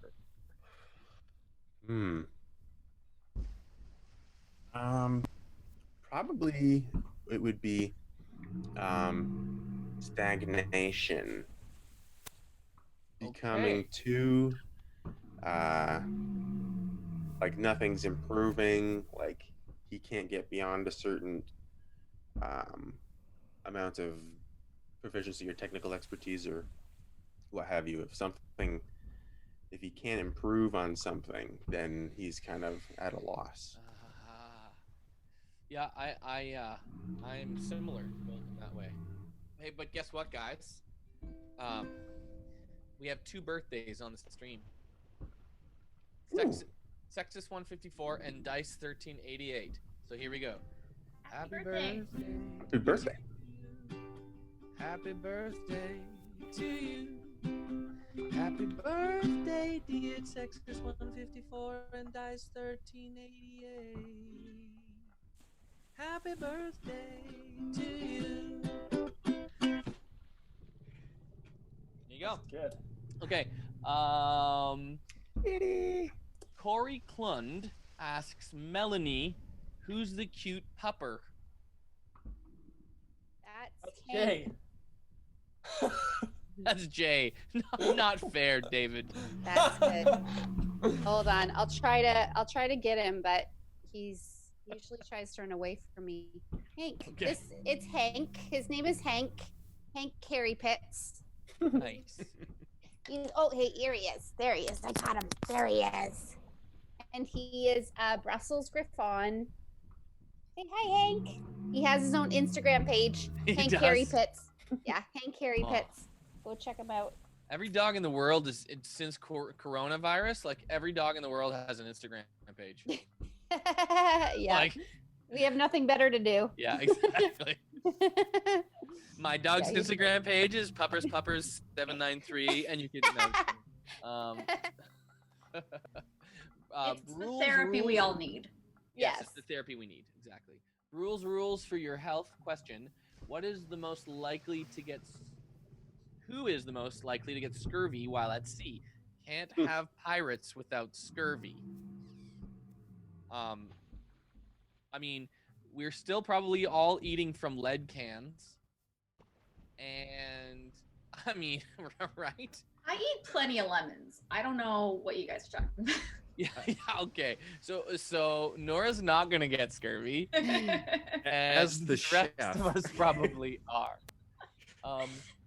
Okay, Batron 101 question: what did the whole party feel like emotionally being caught without armor. Oh, well, Unfortunately. yeah. Brandon and I went into this at at length on the players' table last Thursday, so that was. So I'll let the others respond. Dave is taking a break, and that's him just sitting in a room. I gotta do that. Oh my god! Brilliant. This is what I do for meetings at work. Christina, you first. Oh. Emotionally, how did I feel without armor? I felt like, oh crap, I'm screwed again. I just felt stupid. We all did. We all felt stupid. We've been told time and time again, and we didn't learn. We didn't learn our lesson. We just have to spell everything out every time. That's what we need to do. That's what we need. Oh, little snark coming out. A little snark, okay? I'm like, it goes without saying. He's a snark shark. I will challenge Jay next time he does that. I'm going to say something to the effect of, well, did you remind us to take it off before bed? Or something of that like. Oh, shots fired. All right, question for Dajarkal. Does that overly violent revenge streak happen a lot? Not saying I don't dig it. That's from Lost Lake 0402. I think by nature, and I think that one of the few things that is mentioned about Dajarkal in the book is that she is soft-spoken, and so it's not normal at all, I would say, for her character. But seeing as how she's been dealing with these sharks like all day, and down to 1 hit point, I think that it was warranted as a reaction. Yeah, I think you're right. Mm-hmm. I was so sweaty though. Like there was too much coming, like too much at once, like almost dying and then rolling a nat 20. It was just like too much excitement for one day. It was, yes, a roller coaster of emotions. I can't. That gamer share, formerly known as syntax share, for all of us, if you had the power to wild shape or polymorph, what would be your go-to animal shape? If we could pick anything? Yeah, Dave, you're not allowed to say turtle. Oh, I was totally gonna say turtle.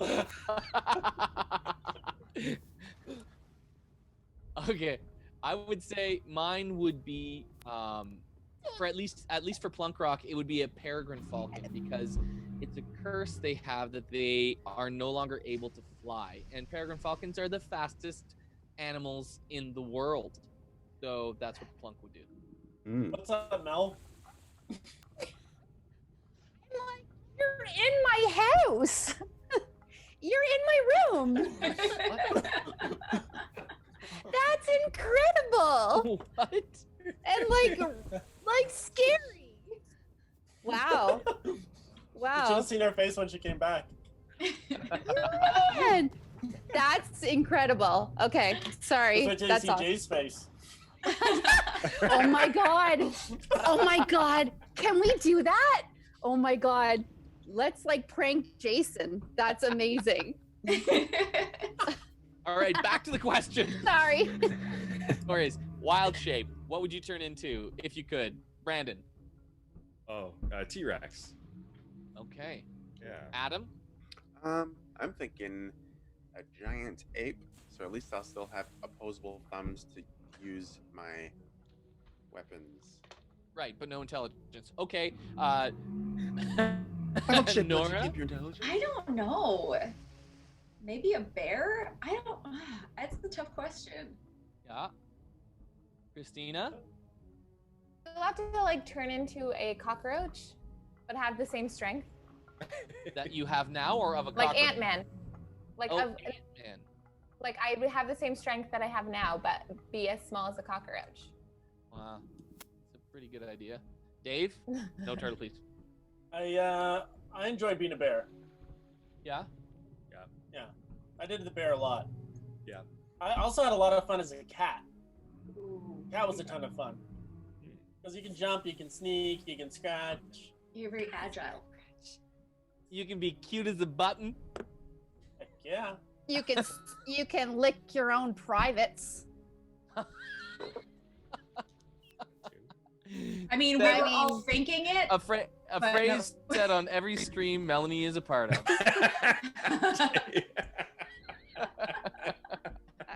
Okay. Next question. The Antipodine D20 asks a question, sort of. Can't watch long. Will play back later. Good day from down under. Compliments to Christina Gaziel for her Aussie accent. And does Joel Plunkrawk have any other Aussie songs in his repertoire other than Thunderstruck?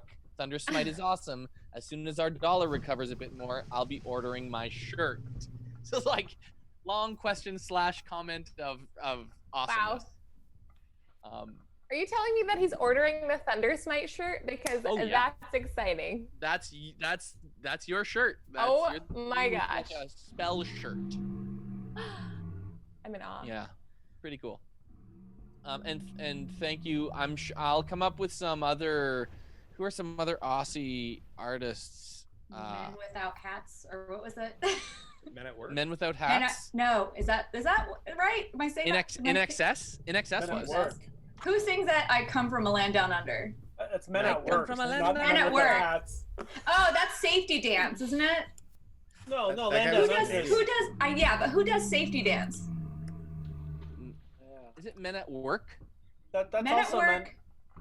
Safety Dance is Men Without Hats. That's what so I was confusing Men at Work with Men Without Hats. I've got to do a mashup. Men at Work Without Hats. Yeah. Okay, more questions. The Gamer Share asks no, I already asked that one. Deacon Blues Hamilton says, Joel, do you have your backup character ready after that armor crack? No, I don't have a backup character. Well, I mean, I do for the other campaign, but I might have to bring him over here for this one. Outlaw 79, question for Christina. This being your first campaign, how do you like it so far, and would you foresee yourself playing more often? More often with you guys? No, I'm kidding. This is so. I'm having so much fun. I think I love role playing. I didn't know that this game had so much role playing, and it's my favorite thing. Yeah, so I want to play forever now. You're pretty good at it, but you're also good with the rules already. Like, it's crazy. There's so many rules for people who are like first timers. I feel like I'm overwhelmed a little bit, but like I'm slowly getting it with everybody's help. Everyone's helping out a lot. Yeah. Awesome. Brandon, can you voice? This is from Batron 101 from a previous stream. Brandon, can you voice a country western drawl? Oh man, can he? Well, does this answer your question? You know, I could do this drawl, or I could go full redneck, so you don't have to worry about a thing, because every once in a while I just go this way, you know? But when I'm in the office, I'll do something a little bit more like like this. You went full Tiger King. Yeah, he's full Tiger King. Tiger saw man. Never go full Tiger King. You can never have too much Tiger King. Never have too much Tiger King.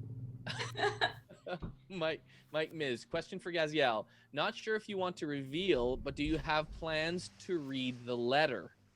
I believe you took from Hector in episode 4. Sorry, I'm a little behind, but wanted to get the question in. Keep up the good work, y'all. Oh, the letter. I actually completely forgot about the letter, but I do want to know. It just is a matter of the DM whether he's going to let me or not, and whether I roll a good insight check, I think. So it's up to my dice right here. Yep. Ooh, intrigue, suspense, mystery. Patron 101 question. Brandon, you already did that. Okay. I am Craig question. What is Bacalhau looking for in a mate? And please be careful how you answer this, because we will get mail. Well, I think first and foremost, he's looking for a female turtle. Okay. These are the first two criteria.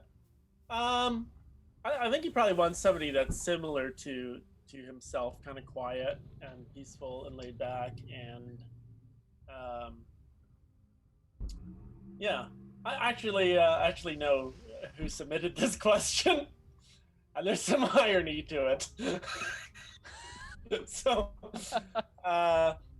anyway, she already knows. How pink am I? So pink. As pink as Bacalhau. You know, sturdy shell can lay a large clutch of eggs. Yeah. I love the word, the phrase "clutch of eggs." It's just feels like a thing, you know. Okay, Katmatari, question. Speaking of street food, have you thought of publishing your recipe book for RealmSmith? No, but now we have to. So thank you. Like and dope. A Question for recipe book? Noura. If you weren't playing an NPC, what class race would you be playing, even if you were occasionally jumping in to play in this campaign? Is this for me? I'm sorry, I didn't Yep. hear the first part. All right. I love playing warlocks. It's fun. Some sort of like semi-evil character, but with a good heart. But as far as race, I don't know. That usually goes all over the place. But either maybe like a tiefling, but I usually play those on a. I don't know. Is there some other like animal that we haven't covered in this game? Oh, there's lots actually. Which one haven't we? I'm blanking. Aerocopra. I mean, there's Kiri. It would be funny if there was like an Aerocopra and like and a Kancko, and they kind of like they clashed a bit. Squawk at each other, and like that might be fun. They're trying to talk each other's language, but can't. I don't know what an Aerocopra warlock would be like. That Probably amazing, actually. That might be fun. Yeah, that would be fun. That would be super fun, actually. I love Aerocopra. The whole race story is really interesting, actually, for people who haven't read it. Question for Dave. What were you thinking when you jumped in front of that shark? What were you trying to do? This would have been Oh, jeepers! The cat just jumped on me. Sorry. What was... Wait. So now my daughter's dying in the background. What happened? I'm in the middle of a thing here. You're eating popcorn. Just go get your own. Kitty, come here. Oh gosh. Come here. What They've been locked up for the last hour and a half.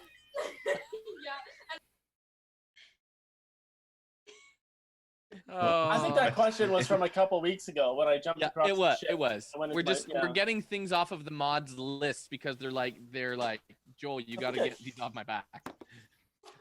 I'm pretty sure I answered. He was just trying to, I knew that my armor class was super high when I was in the shell. Okay. So I just wanted to be a decoy so that everybody else could get their armor on, because you guys always, never wear it.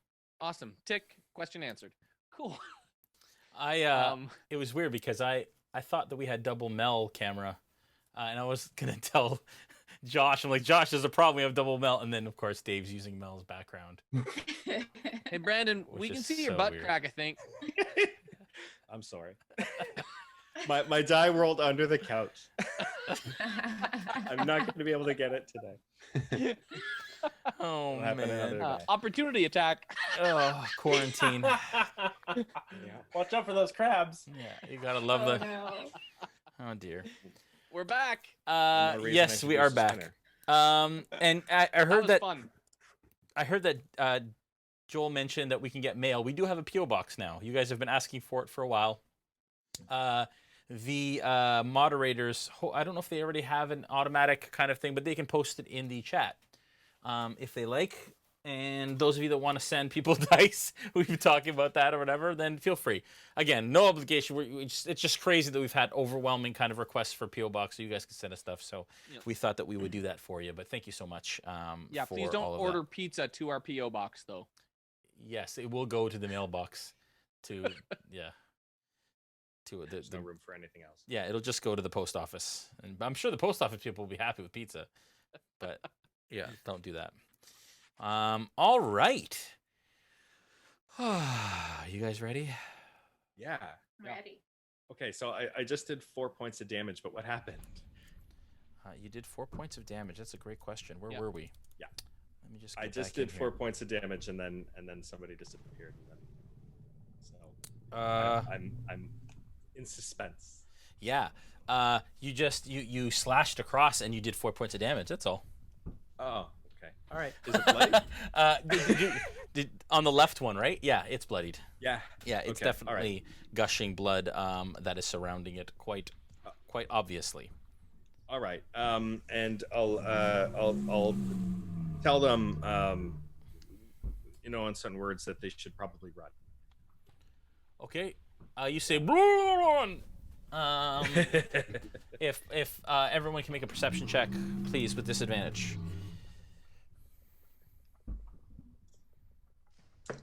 6. Okay. 11. Okay. 24. With disadvantage? Yeah, I rolled a nat 20 and an 18. Yeah, but you're the one That was saying +6. you're the one saying run, so you don't. Oh. It doesn't. That's a waste of. I really heard it. 24. Then. Yeah. I. Okay. Everyone with a 10 and above heard him yell run. Oh, not to us, to the bad guys. You said run to the bad guys? Yeah. Oh, then that was a waste of a roll. Aella, you're up. Plunk, you're on deck. Okay, I'll try to fight the guy again. Okay. Make an attack. I got a 3. That is a miss. Yep, figured. And he has now broken his grapple on you. Okay. Okay. Plunkrawk, you're up. Yep. I'm going to head towards the nearest Sahuagin Okay. and try to stab him from behind in the back of the neck if I can. Okay, so you move over here to attack that Sahuagin. Let's roll it. Okay. That is a 19 plus 5. That's a 24 to hit. 24 is enough. 4 plus... That's a 1 plus 3. That's 4 points of damage. Okay. 4 points on damage. Onto the Sahuagin. Okay. All right. The Sahuagin that is in front of you. Snow, you guys are lucky. This dice is not doing as well as it did last time. They are missing all kinds of advantage attacks this time around. I thought for sure you guys... Oh, man. Rolled a 2 and a 2. 2 2s in a row for one of his attacks. And a natural 1. And another natural 1. Come on! I just rolled 2 2s these dice are way and better. 2 1s. It's the same dice. Stabbed himself 2 Oh, times. dear. He comes across with a spear, and you lift your scimitar, and it slices basically the spear in half. And the spear is now no longer usable, and he drops it. Oh, yes. Though the second Sahuagin there turns around to Plunk and says, "Hey, that's not nice." Hey! And it's going to attack. You've been hurt, Plunk, in this battle, right? Yes, I have. Okay. Yeah. Are you asking that just because you want to hurt me more? I just rolled another 2. Okay. Oh, that one's better. Okay. And then that one's better. And another 2. Okay. Oh, wow, this is crazy. So it bites down at you. With you've stabbed it with its spear, and it bites out and it crunches down on your forearm. That is 3 points of damage from the bite. And then it strikes out with its spear for 7 points of piercing damage. And I am down. And you go down. And Plunkrawk kind of goes limp in the water as he is floating there. The one near you, Aella, attacks you. It hits. And you are going to take 6 points of damage between its claws and its spear. You're low on damage now for your crab, right? Yeah, I only had one, so. So you take 5 points as Aella. So 1 point off for the crab. Aella comes back, and then you take 5 points as Aella. What are you at? I don't know, Jason. Yeah. How many hit points did you have as Aella before you would turn into a crab? I had them I didn't know it was supposed to be all separate. Two I separate see. ones. Okay. So, Anybody remember what Aella was at? She got healed, didn't she? She was healed up to 6, I think, by Joel. Okay, so you've got 1 hit point left as Aella. Okay. We're gonna say. Okay. Okay. Yeah. 7, I think. Okay, so 2. You've got 2 points as Aella. Okay. Okay. Bolt, you're up. Okay. This hooligan that's right next to Aella. Yes. I'm just gonna blast it with a firebolt. All right. Blast it with the firebolt. And a 16. That's a hit. Hit, and it's 6 fire damage. Okay. The firebolt, as he turns to Aella and he attacks her, Aella turns back into her form, and this firebolt smacks him in the shoulder as he turns to you and notices you, and a chunk of Sahuagin meat flies off his shoulder, as you can see kind of the bone and tendons poking through now. Bacalhau, you're up. Dajarkal, you're on deck. Okay, so Plunk went limp? Yep. What happened to the rod? Sorry. He's dropped it on the ground. Are you sure he's not just holding on to it tight anyways? Okay. It's limp. He's limp. Never mind. It's on the ground. I have nothing to do with this. It's not me this time. You are the source, Melanie. You're the source. The source of Jay's limp rod. Okay. I'm gonna swim as fast as I can towards the noodle. You have your children in the house, David. Sorry. You're okay. You're where? You're going where? I'm going to swim towards the rod. Swim towards the rod. Got it. Okay, so give me a athletics check, please. Yeah. Oh, good. Yeah, it's a 5. Yeah, it's not enough. You start to push against the and you don't. Yeah. Go ahead. What? I want to use my dash. Can I use my dash? Yes, you Do can. I have a dash? Yes, and I will give you 15 feet on the dash. Ooh. There. Okay. Sweet. You start to move. You're not really getting purchase on the ground, and then you start to kind of really trudge through. I want to get on all fours and crawl myself across the roof. I like it. Yeah. Dajarkal, you're up. Gez, you're on deck. Okay, so there are 2 Sahuagin that are behind, opposite of where that shark I was fighting in the opposite direction. Yeah, so there's 2 Sahuagin here. Okay. And there's 1 Sahuagin here. Okay, at that one, that last one that you just pointed out, I'm going to one near Bolt, Yes, I'm going to cast Thorn Whip. Okay. And then just crack that with that. What's the range of Thorn Whip again? 30 feet. It looks like I'm within 30. 5, 10, yeah. Okay, cool. So that is 19 to hit. That's a hit. And that is 4 points of piercing damage. Okay. 4 points of piercing damage. It is on its last legs. Okay. Yeah, you come across and you flay basically skin off its back as the as blood begins to again kind of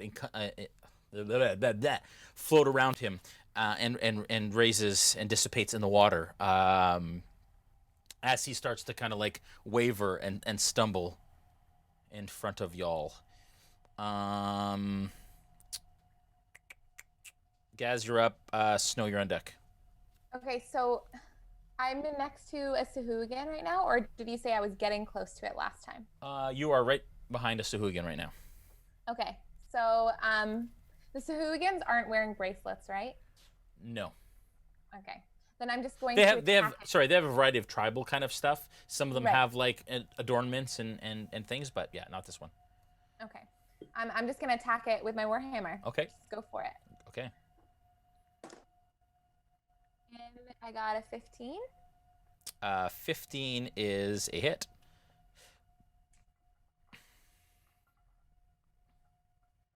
And as I hit it with my warhammer, I'm going to go, I know what we're having for dinner tonight. Okay. And okay, you smack it and roll damage. Oh, roll damage. Forgot about that part. Okay. It is 1. Okay, so I rolled a 3 plus 2, so 5. Okay.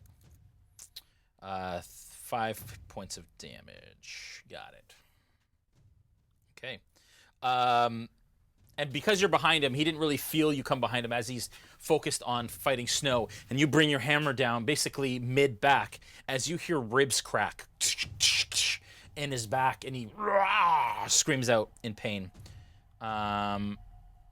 These guys are not doing well. Aella, you're up. Plunk, you're on deck. Oh, sorry, Snow, you're up. Plunk, you're on deck. All right, Aella, you're on deck. Okay, did I hear the rod fall? Give me a perception check. I'll let you have your high perception from last time. Yes, you heard it settle onto the ground. And you heard Plunk go down too. I'll pick that up and stow it in my bag, if possible. Okay, give me an investigation check. Try and find it. Okay. It's a natural 1. Yeah, you start to all you feel is sand. Great. Okay. Does that use up my because that's an ability check, so that uses up my action, right? Yep. All right, then that's all I can do. Okay. Aella, you're up. Can I do cure wounds on myself? You sure can. Okay. So it's 1d8 plus 3. Okay. Sorry, I don't have that one right here. Okay. I got a 7. Okay. You get 7 points of damage. No. So 7 points of healing, sorry. And then plus 3. Okay, cool. Yeah. Yeah. Okay. So 10. I just add those. You just right? add 10. Okay. 10 healing. Yep. Thank you. Plunk, you're up.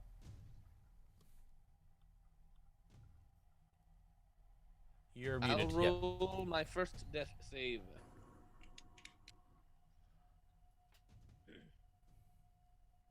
That's Sorry. an 18. Joel, I forgot to tell you, you're unconscious, not dead. Oh. Yeah. Okay. Yeah, you're currently unconscious. Then I choose to stay where I am. Yeah. Okay. The Sahuagin. How many points do you have, Snow and Gaziel? 6. For what? How many hit points do you have? Oh, hit points? I'm at 17. Okay.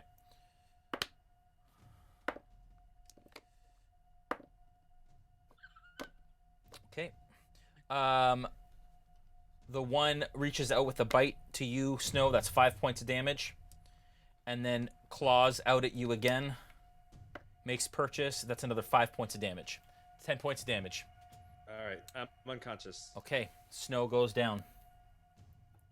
And is floating currently in between these, just in front of these two Sahuagin, who are all bloodied and beaten and broken. Plunk and with that last claw, it was more of a smack in the face, and you're unconscious, Brandon. Okay.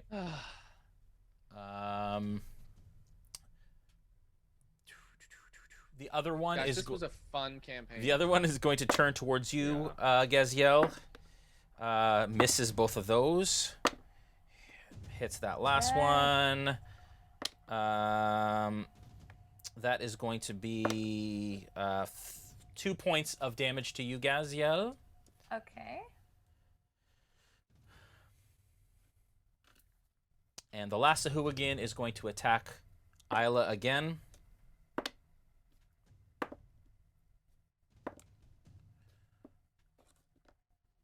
Aella, that is going to be 7 points from his spear and another 2 points from his bite as he attacks you twice. So you just lost another. You lost 9. Yep. Okay. Back up to the top of the order. Bolt.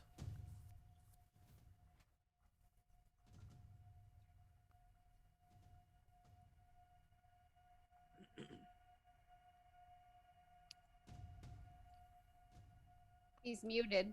You're muted, Bolt. I am muted. Okay, now I'm Yeah. Okay, sending another firebolt to the same Sahuagin. Okay. Does a 26 hit? Yes. Yeah. 5 fire damage. Okay. Go. To the one that's fighting Aella. Yeah. Nicely done. As the firebolt blows his head clean off. As it falls backwards and begins to float in the air. How many are there left? 2. Man. Bacalhau, you're up. Dajarkal, you're on deck. I want to keep moving towards the rod. Okay. Give me a strength athletics check.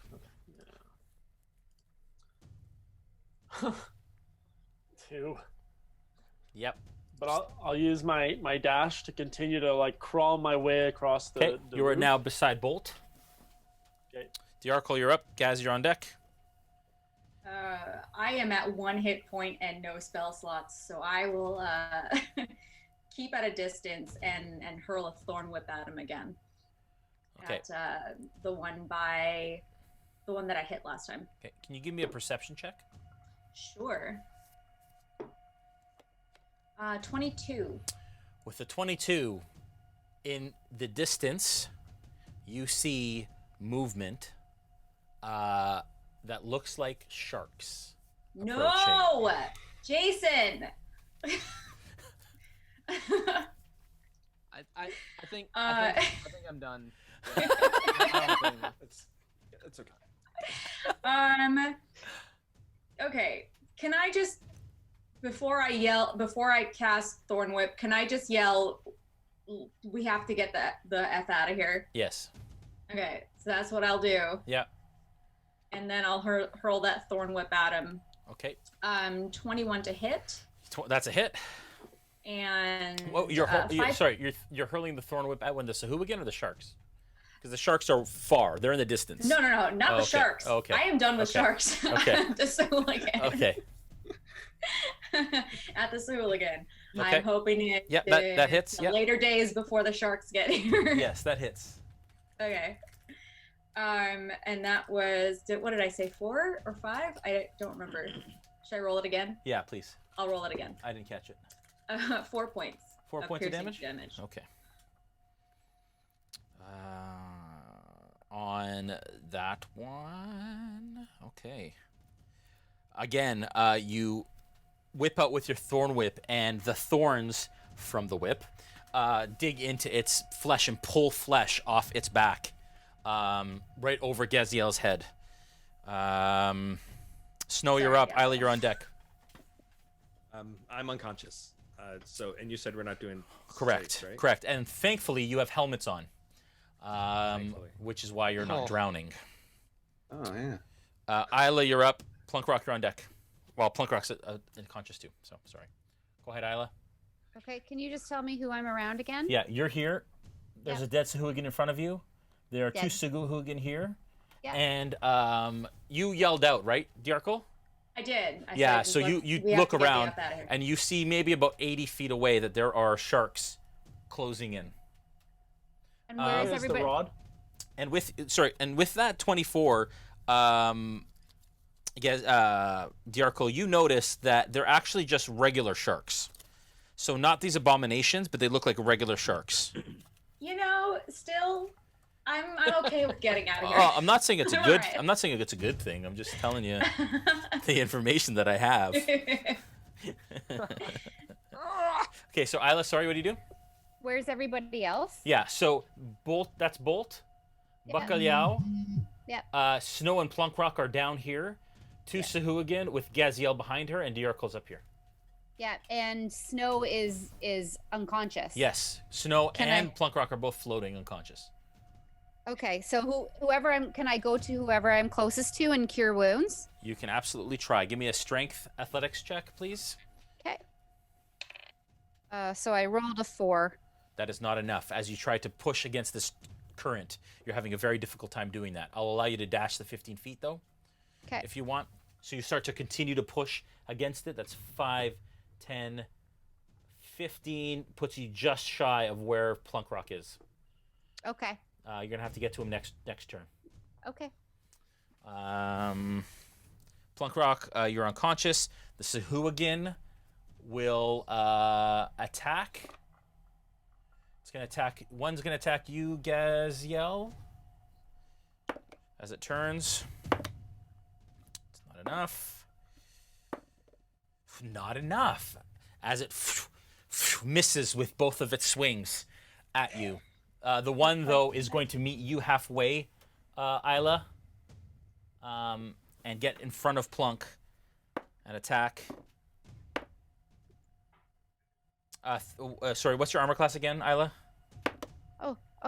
My armor class is 13. Okay, meets it, beats it, unfortunately. I'm sorry. Hit with both.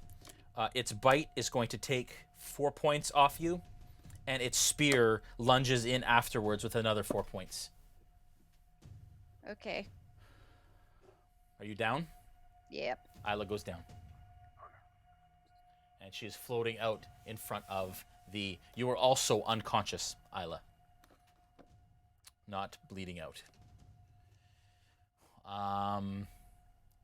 And you notice that these sharks have now closed in 40 feet closer. They're about 40 feet out.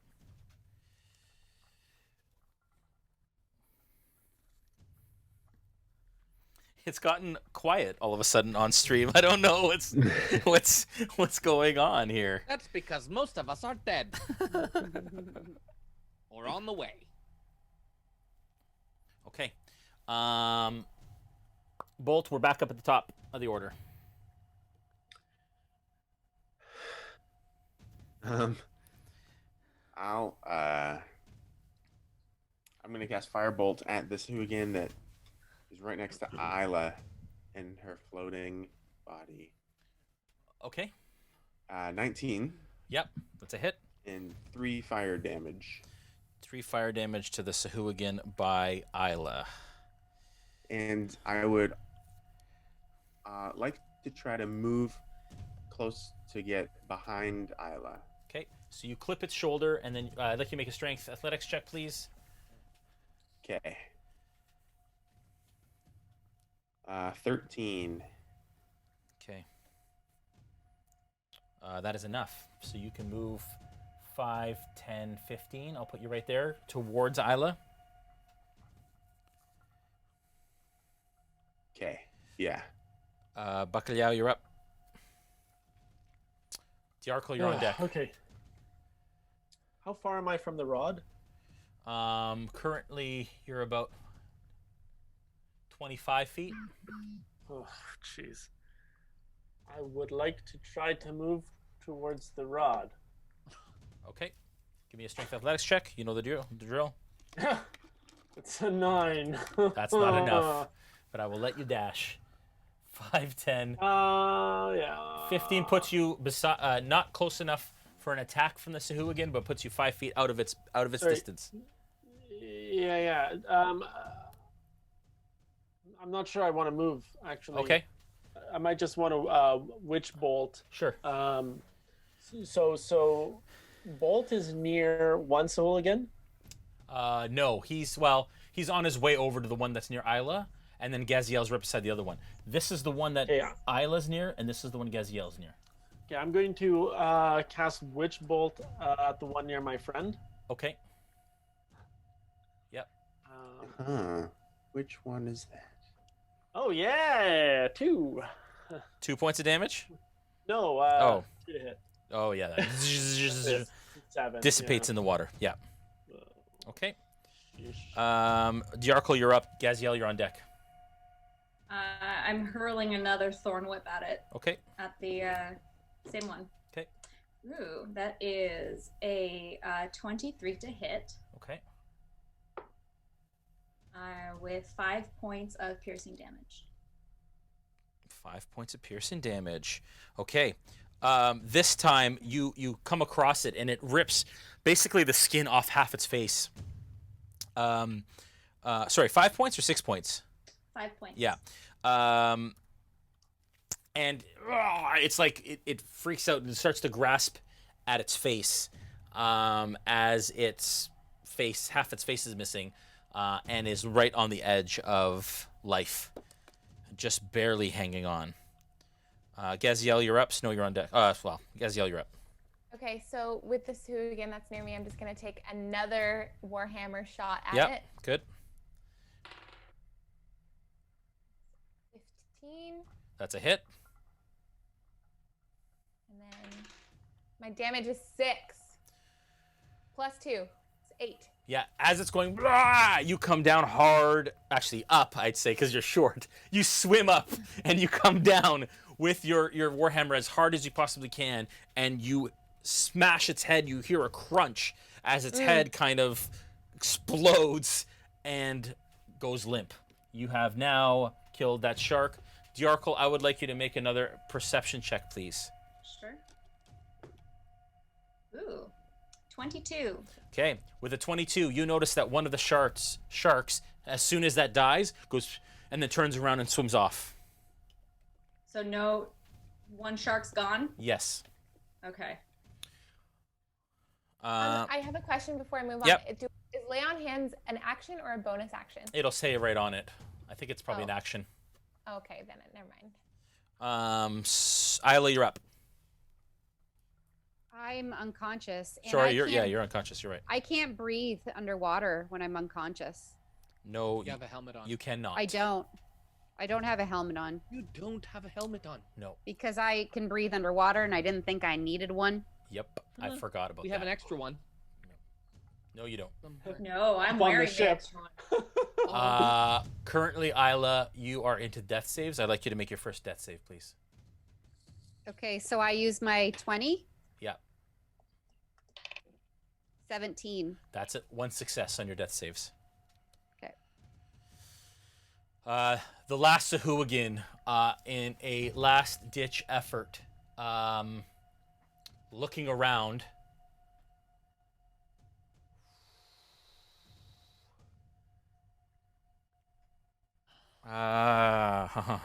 is going to close the distance. Looking around at all of its dead compadres, actually waits for the other shark. The shark closes in, closes the distance, and the Sahuagin kind of reaches up and grabs the shark, and is now holding on to the shark. Mid kind of battle here, right there. And they've kind of met now in the up in the water. So it kind of actually has reached on, it's bleeding and bloodied. You imagine it's probably trying to make a retreat at this point.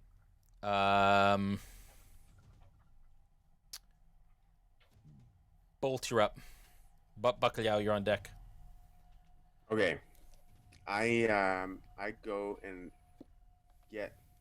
try to get to Aella. You're there?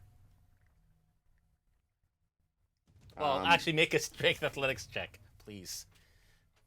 Okay. 14.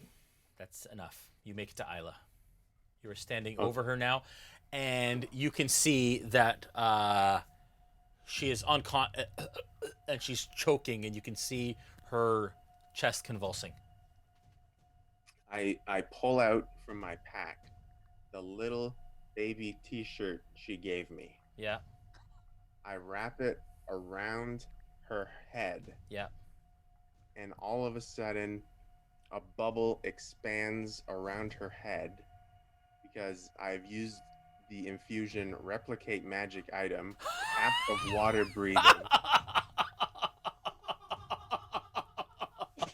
Adam Mainse. Flush. So now she can breathe. Oh, wow. Genius. And I made it out of the MVP. t-shirt. Wow, sir. You get inspiration for that, sir.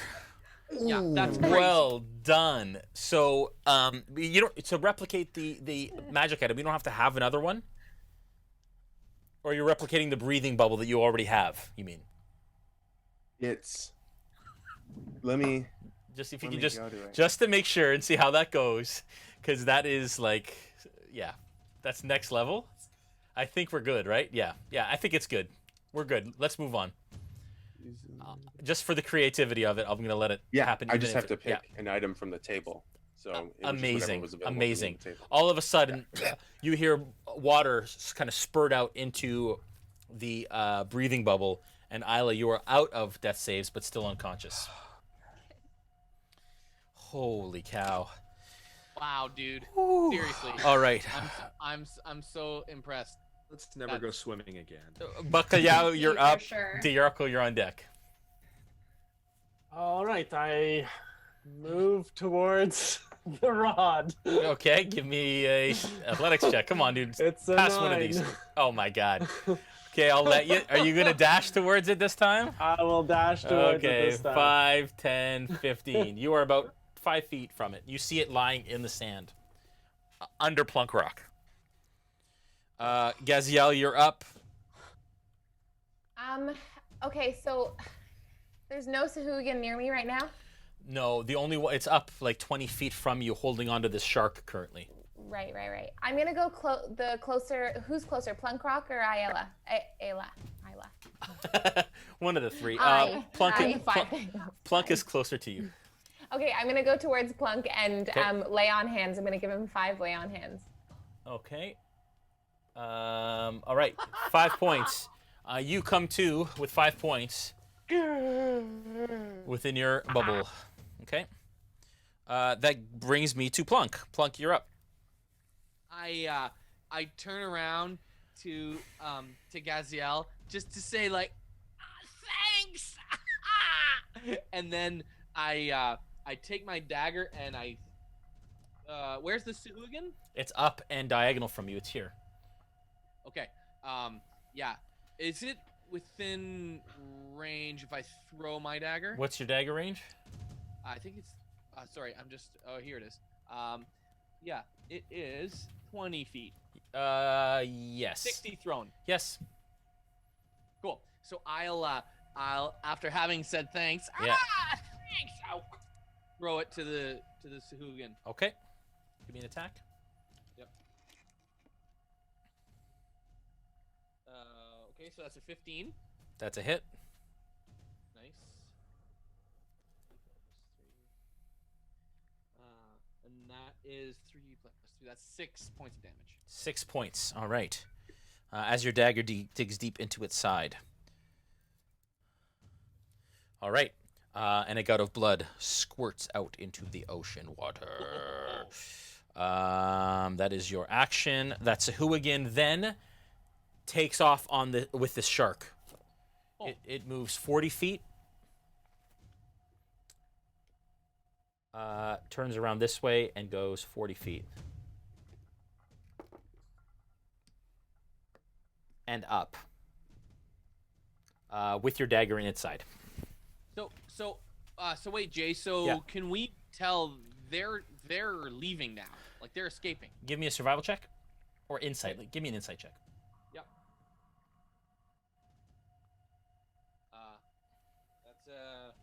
That's 12. Yeah, with a 12, you can tell it's getting the heck out of Dodge. Okay. So I turn to everyone else and I go, we should leave. Ah! And just make sure you take your dagger off that. Oh yeah, I'll remove it. Yeah. Yeah, and can I with the rest of my motion or movement, sorry, can I go and pick up who's down here? Snow is down in front of you, and kind of currently floating, and then that's it. Snow is the only one down. I'm gonna grab Snow and like grab him around the waist and try to swim up towards the. Oh no! First, I'm gonna grab the rod underneath me. Okay.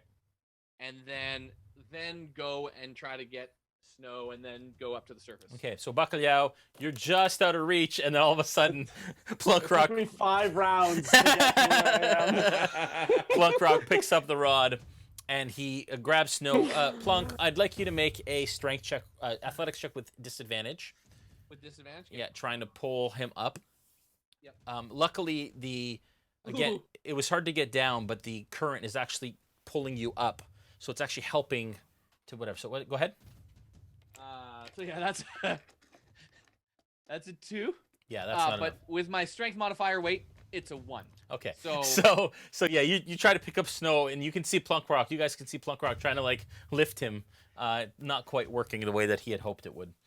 And so as I fail doing that, I turn to everyone and just go like, "But I have rod." Good. Okay, so I just looked down, like, just defeated. I'm glad someone got the rod. Okay, for the sake of brevity, you all are now in the clear. You are out of initiative. You all collect yourselves. Is there anything like you'd like to do before you head to the surface? Yeah, we collected the bits of ourselves that we didn't want to die. Yeah. Am I able to help with snow? Yes, you can absolutely try. Yep. Okay. I'm going to say I'll that help you with guys Snow. find a way to get Snow up. If you guys just want to head to the surface, if you don't want to do anything else down here, we'll just do that. Can I look at the warlock that's dead over there? Give me an investigation check. Investigate.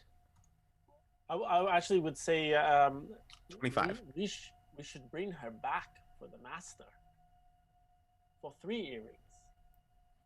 So she is off. Might be a good idea. She is like, I'd say almost like 100 feet diagonal, kind of floating upwards, away from up. So basically like off to this way, 100 feet, and then up another 100 feet kind of thing. So she's starting to like really drift off. And given the current down here, you can absolutely try to catch her, but you imagine it would take some time to get to her to actually be able to take her. So you guys can kind of swim that way, but it'll take extra time. It's up to you. So you'd think we should bring the body back up to the ship? To show her that we killed her. We have the rod, though. Not what we would normally do. Okay. Never mind. And I'll give up on that. Could I go to one of the shark abominations and take one of the bracelets off of them? Yes, you can. Okay. I'd like to look for some crabs. I'm gonna bring some crab meat back for Snow to cook with. Okay. Survival check. Not a giant crab, but like survival check to find crabs. Dave looks down and finds them. Gaziel, you see that one. You see that one abomination is actually transformed back into one of the dead villagers. Oh wow! Okay. And is no longer on the thing, and they are wearing the shell bracelet around their wrist, which has been stretched, but now kind of hangs loose around their wrist. Yeah, I want to take it. Okay, you take it off the dead villager. Roll the 9, searching for my crabs. Yeah, no crabs. All right, That's a so good thing. you guys heading back up? Yeah. Yes. Okay. Yeah. All right, you guys all head back up to the surface of the water. You crest the waves, finally. The sun beating down on the water. And you do see the wave chaser maybe about 50 feet off as you guys start to swim in the direction. You see Borth waving at you from the deck. And you see 3 earrings amongst them too, kind of like peering over to see what is happening as she sees 1, 2, 3, and all 7 of you rise above the water. Made it. Yes, mission accomplished. I hoist the rod into the air and like slide back into the water slowly, but then go. Good. Okay, so you guys all make it back to the wave chaser. They all help you up, and 3 earrings you can see is anxious, looking for the rod, kind of helping to see what the situation currently is with the item that she's asked for. As you all come up, kind of tired, and she says, "Was it a success? Did you do it?" We made it. As I heard, and then I immediately just over the side of the deck, just hurl after the entire encounter. After all of that. Okay, I'd like you all to make insight checks, please. Everyone but Dajarkal. Oh, okay. Snow is still unconscious, right? Yep. Yeah, I'm still unconscious. So I'll say to her, Snow is hurt. We must help him. I'll do whatever I can. Of course. And she starts to call crew members to try and kind of grab him and carry him to the medic bay. I want to try to go with them to help him. Okay. You follow? Yeah. 14 on my insight check, Jay. Who got above 15? Me. Gaziel's the only one? I got 15. Okay, and Aella.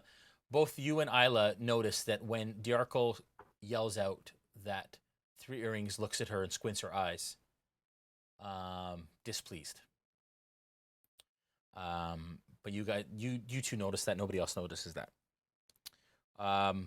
She goes right over to Plunkrawk as she sees the rod, and she grabs it from you. Do you let it go? No, I do not. I don't let it go. I pull back. Ah! Give me a strength athletics check. Okay.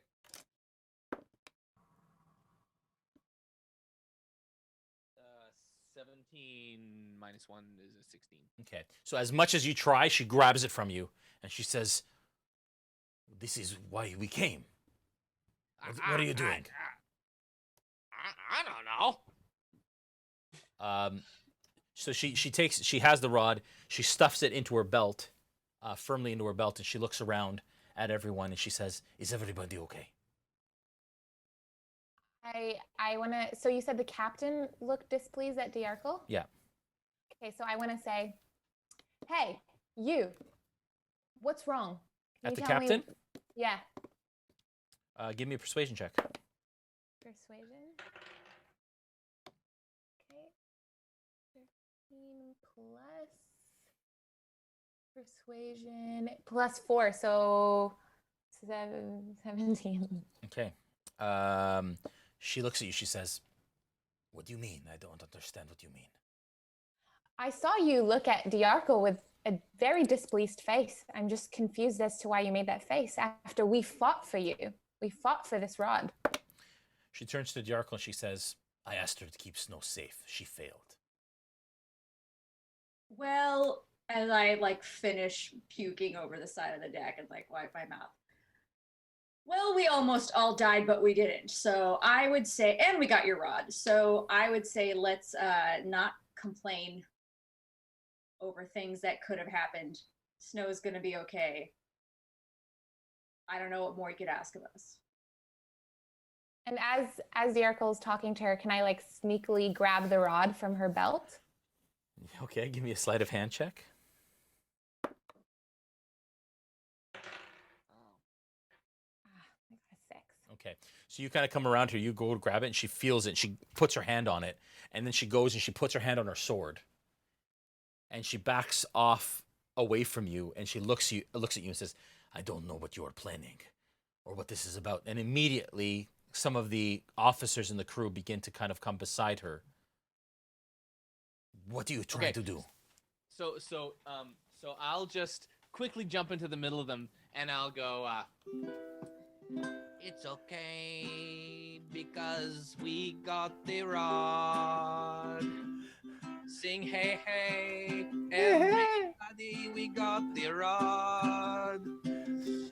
Rather than be really mad, you should not be sad, you should applaud. 'cause we got the rod.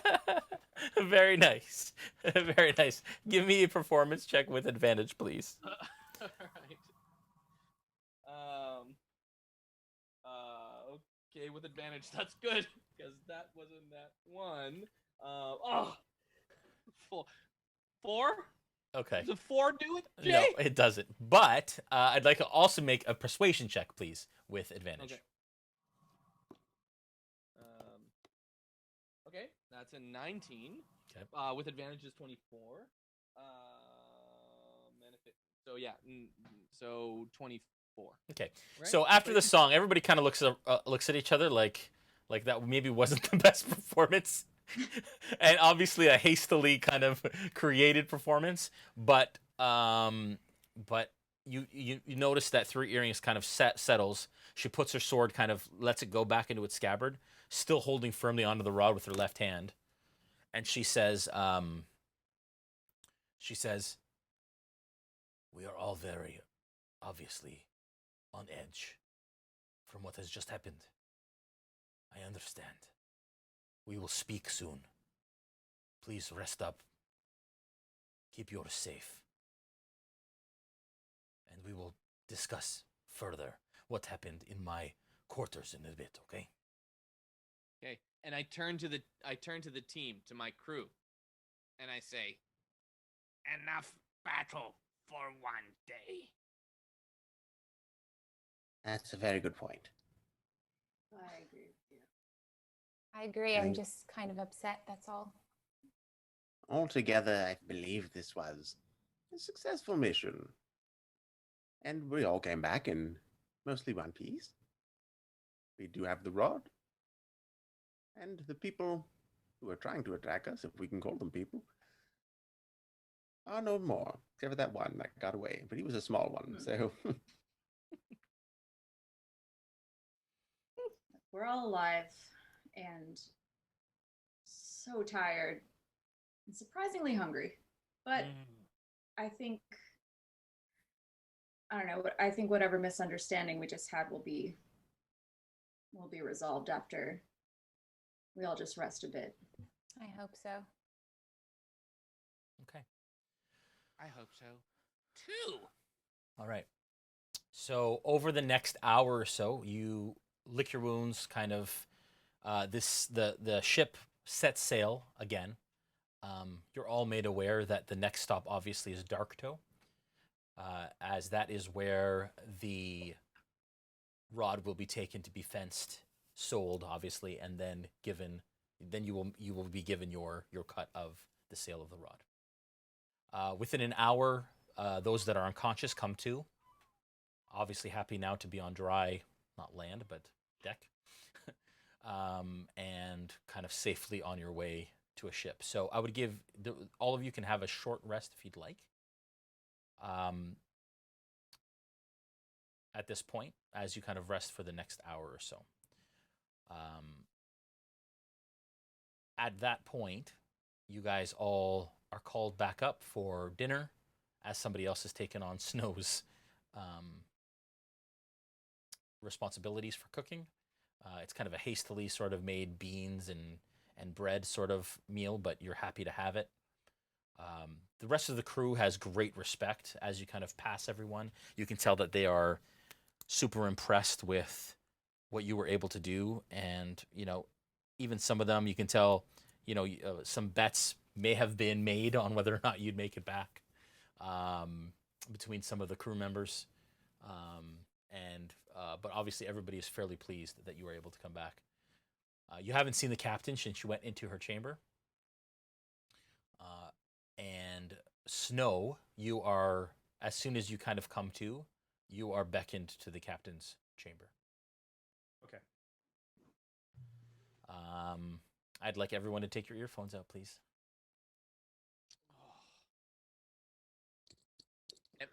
Everyone? Except Brandon.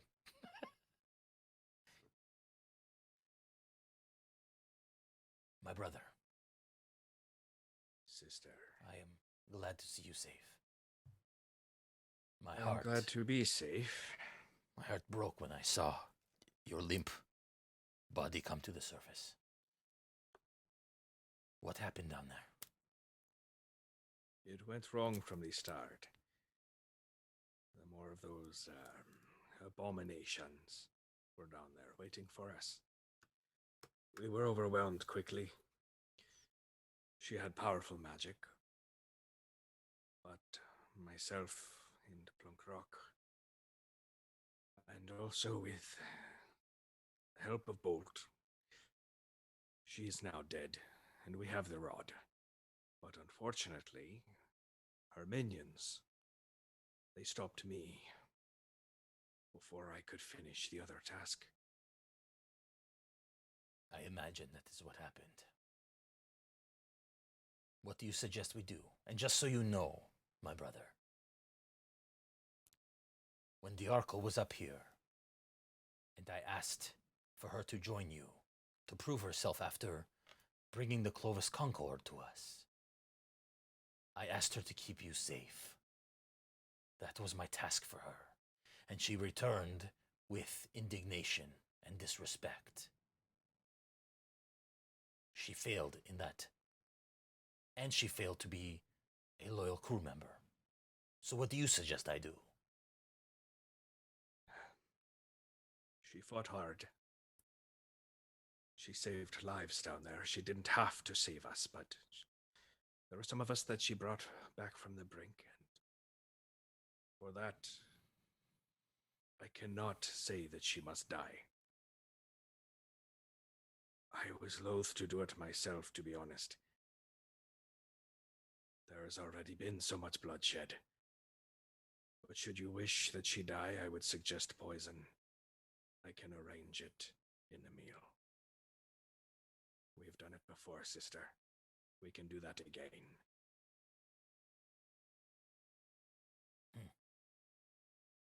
Very well.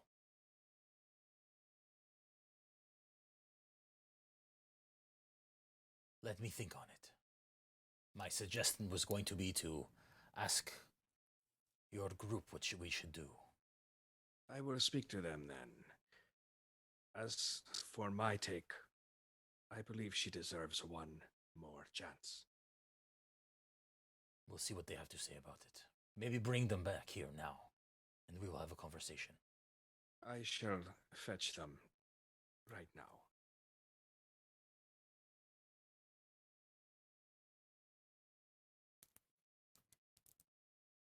You can all come back.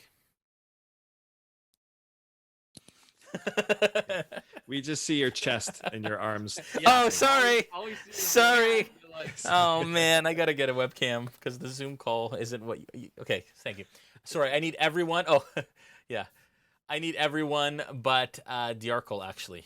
Sorry, Dajarkal.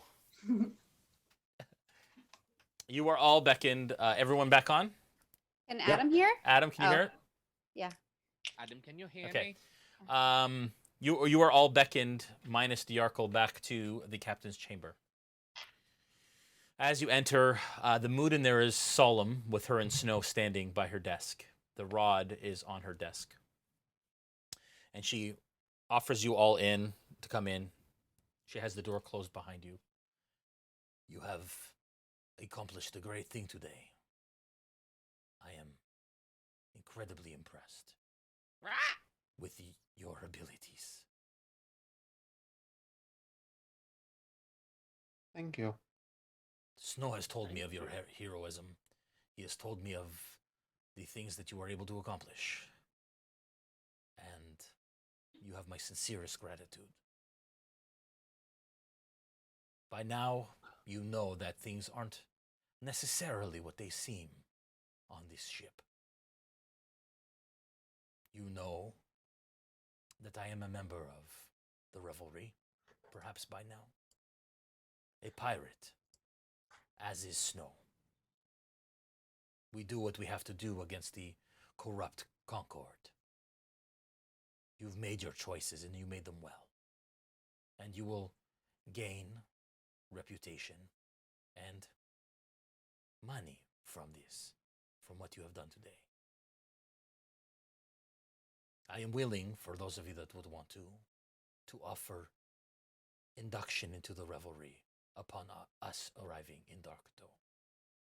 You have the rest of the trip to decide if that's something you would like. And just inform me before we get there. Now, of the matter of Dajarkal. Nobody but Snow, myself, and Heidi know this. She is the reason the Clovis Concord came for us. She is a mercenary and a spy. She has been sending messages to the Concord through animal messengers and through contact in Port de Mali. Our own almost died because of her. Then, before this mission, when I gave her another chance, she began to try and attempt to get money out of me. I told her that what she has brought on your heads, in the form of a fine and years imprisonment for killing Clovis Concord members, was payment enough, and she said, no, you will pay. And she insisted that she get more than her share. So, I told her to go join you, to put on the 7th helmet, and then I told Snow she wasn't to return. Because I tell you, the fate that the planking will offer her is much worse than drowning. Snow was unable to complete his task. I am honest with you now because in the Revelry, deserters and those who bring death to us receive death. I gave her a second chance to become a double agent for the Revelry against the Concord. That wasn't enough for her. I don't give many chances. I'm out of chances. So I give it to you. I present her to you. You almost died because of her. All of us now have the Clovis Concord on our backs. We are targets. Perhaps if that one Clovis Concord didn't get away, nobody would know and we would be able to clear her name. But it is very clear now who was involved in the battle on this ship. As far as I am concerned, the Clovis Concord offers a fine or demands a fine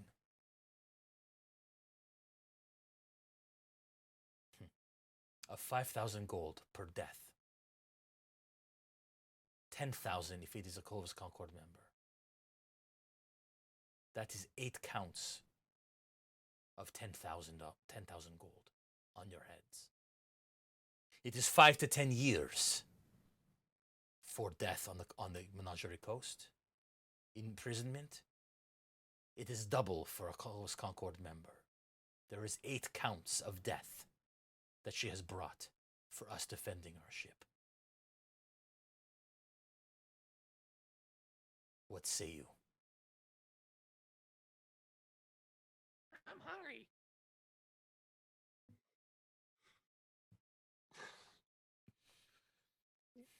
Captain, are we bad people? No. You are good people. You have protected your own. We pirates have a bad name, but we do what we have to do against what the Clovis Concord has or demands of us. They take, they tax. There is a reason why merchants rose up and created the Revelry. How do we know we can trust you? Search your hearts. How do we know we can trust you? Does she seem to be lying? Give me an insight check. It says search our hearts. Yeah, give me an insight check. Am I doing the insight check? Yeah, or- anybody who wants to. It's an 18. 12. I got a 15. Okay. 13. Everyone over a 15 gets the sense that she believes everything. She isn't saying anything that's a lie. Over an 18, so those of you that have gotten over an 18, sense some camaraderie and actual care, like deep-seated care for you as people. So I'll say, why would she share her chicken if she was going to betray us. What will you do with her? Well, let me tell you. The chicken was a cover. She was speaking to a Clovis Concord agent on the docks. Really? We So, can't go ahead. trust her. Then what is to happen with her? I leave that to you.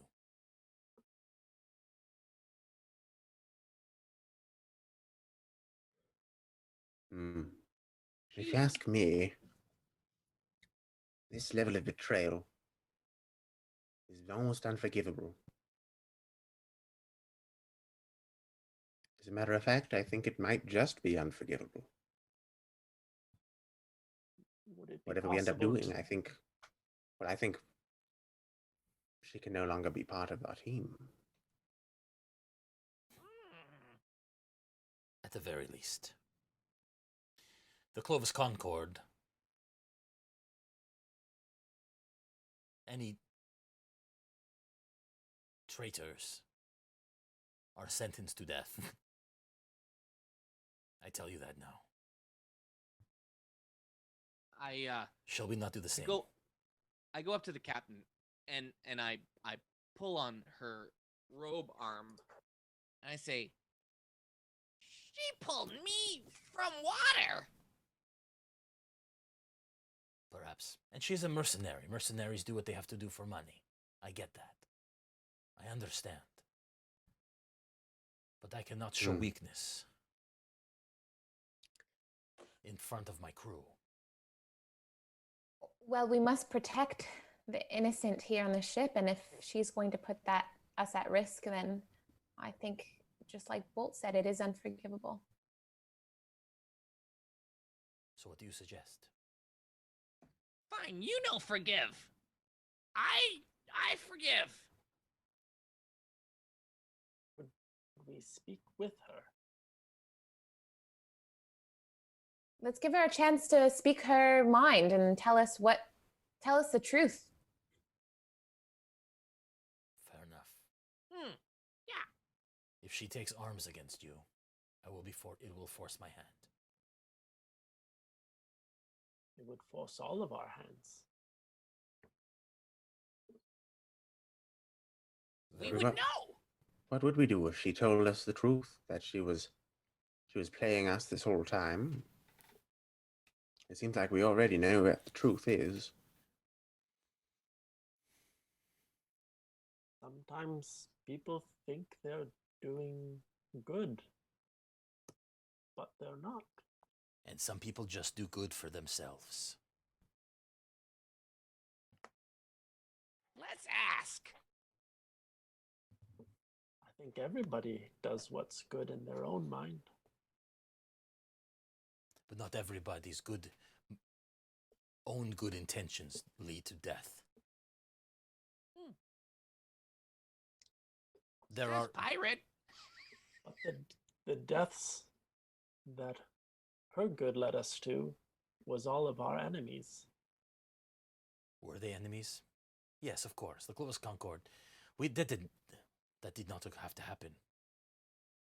And the Sahuagins and the sharks, they were all our enemies. They became our enemies. That is true. If she fought against our enemies, why would she be one of our enemies? It must have been to maintain cover. It must mean that we, as much as it pains me to say, will have to dispatch her as swiftly as we did the rest of the Clovis Concord that boarded our ship. Bolt, you know what it's like to be deceived.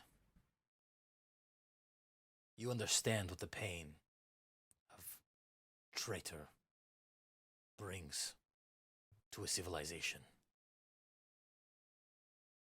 I do. I do well enough to know that it can't go unpunished. Very well. Snow, will you fetch her? I shall.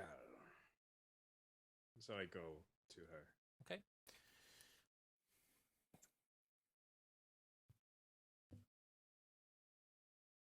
Okay.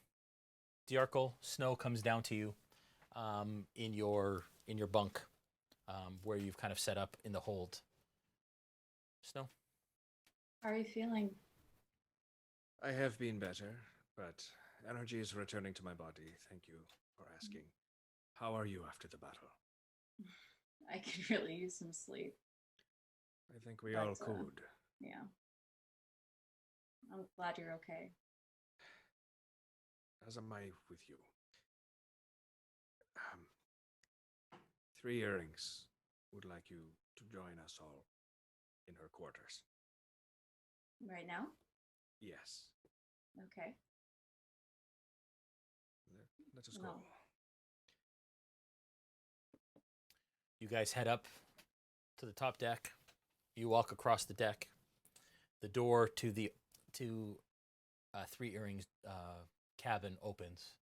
And as you enter with Snow, you see 3 Earrings at the desk and her arms are folded. The rod on the desk beside her. The party is standing in and amongst the room and meet your eye when you come in. And you hear the door close behind you and Snow locks it.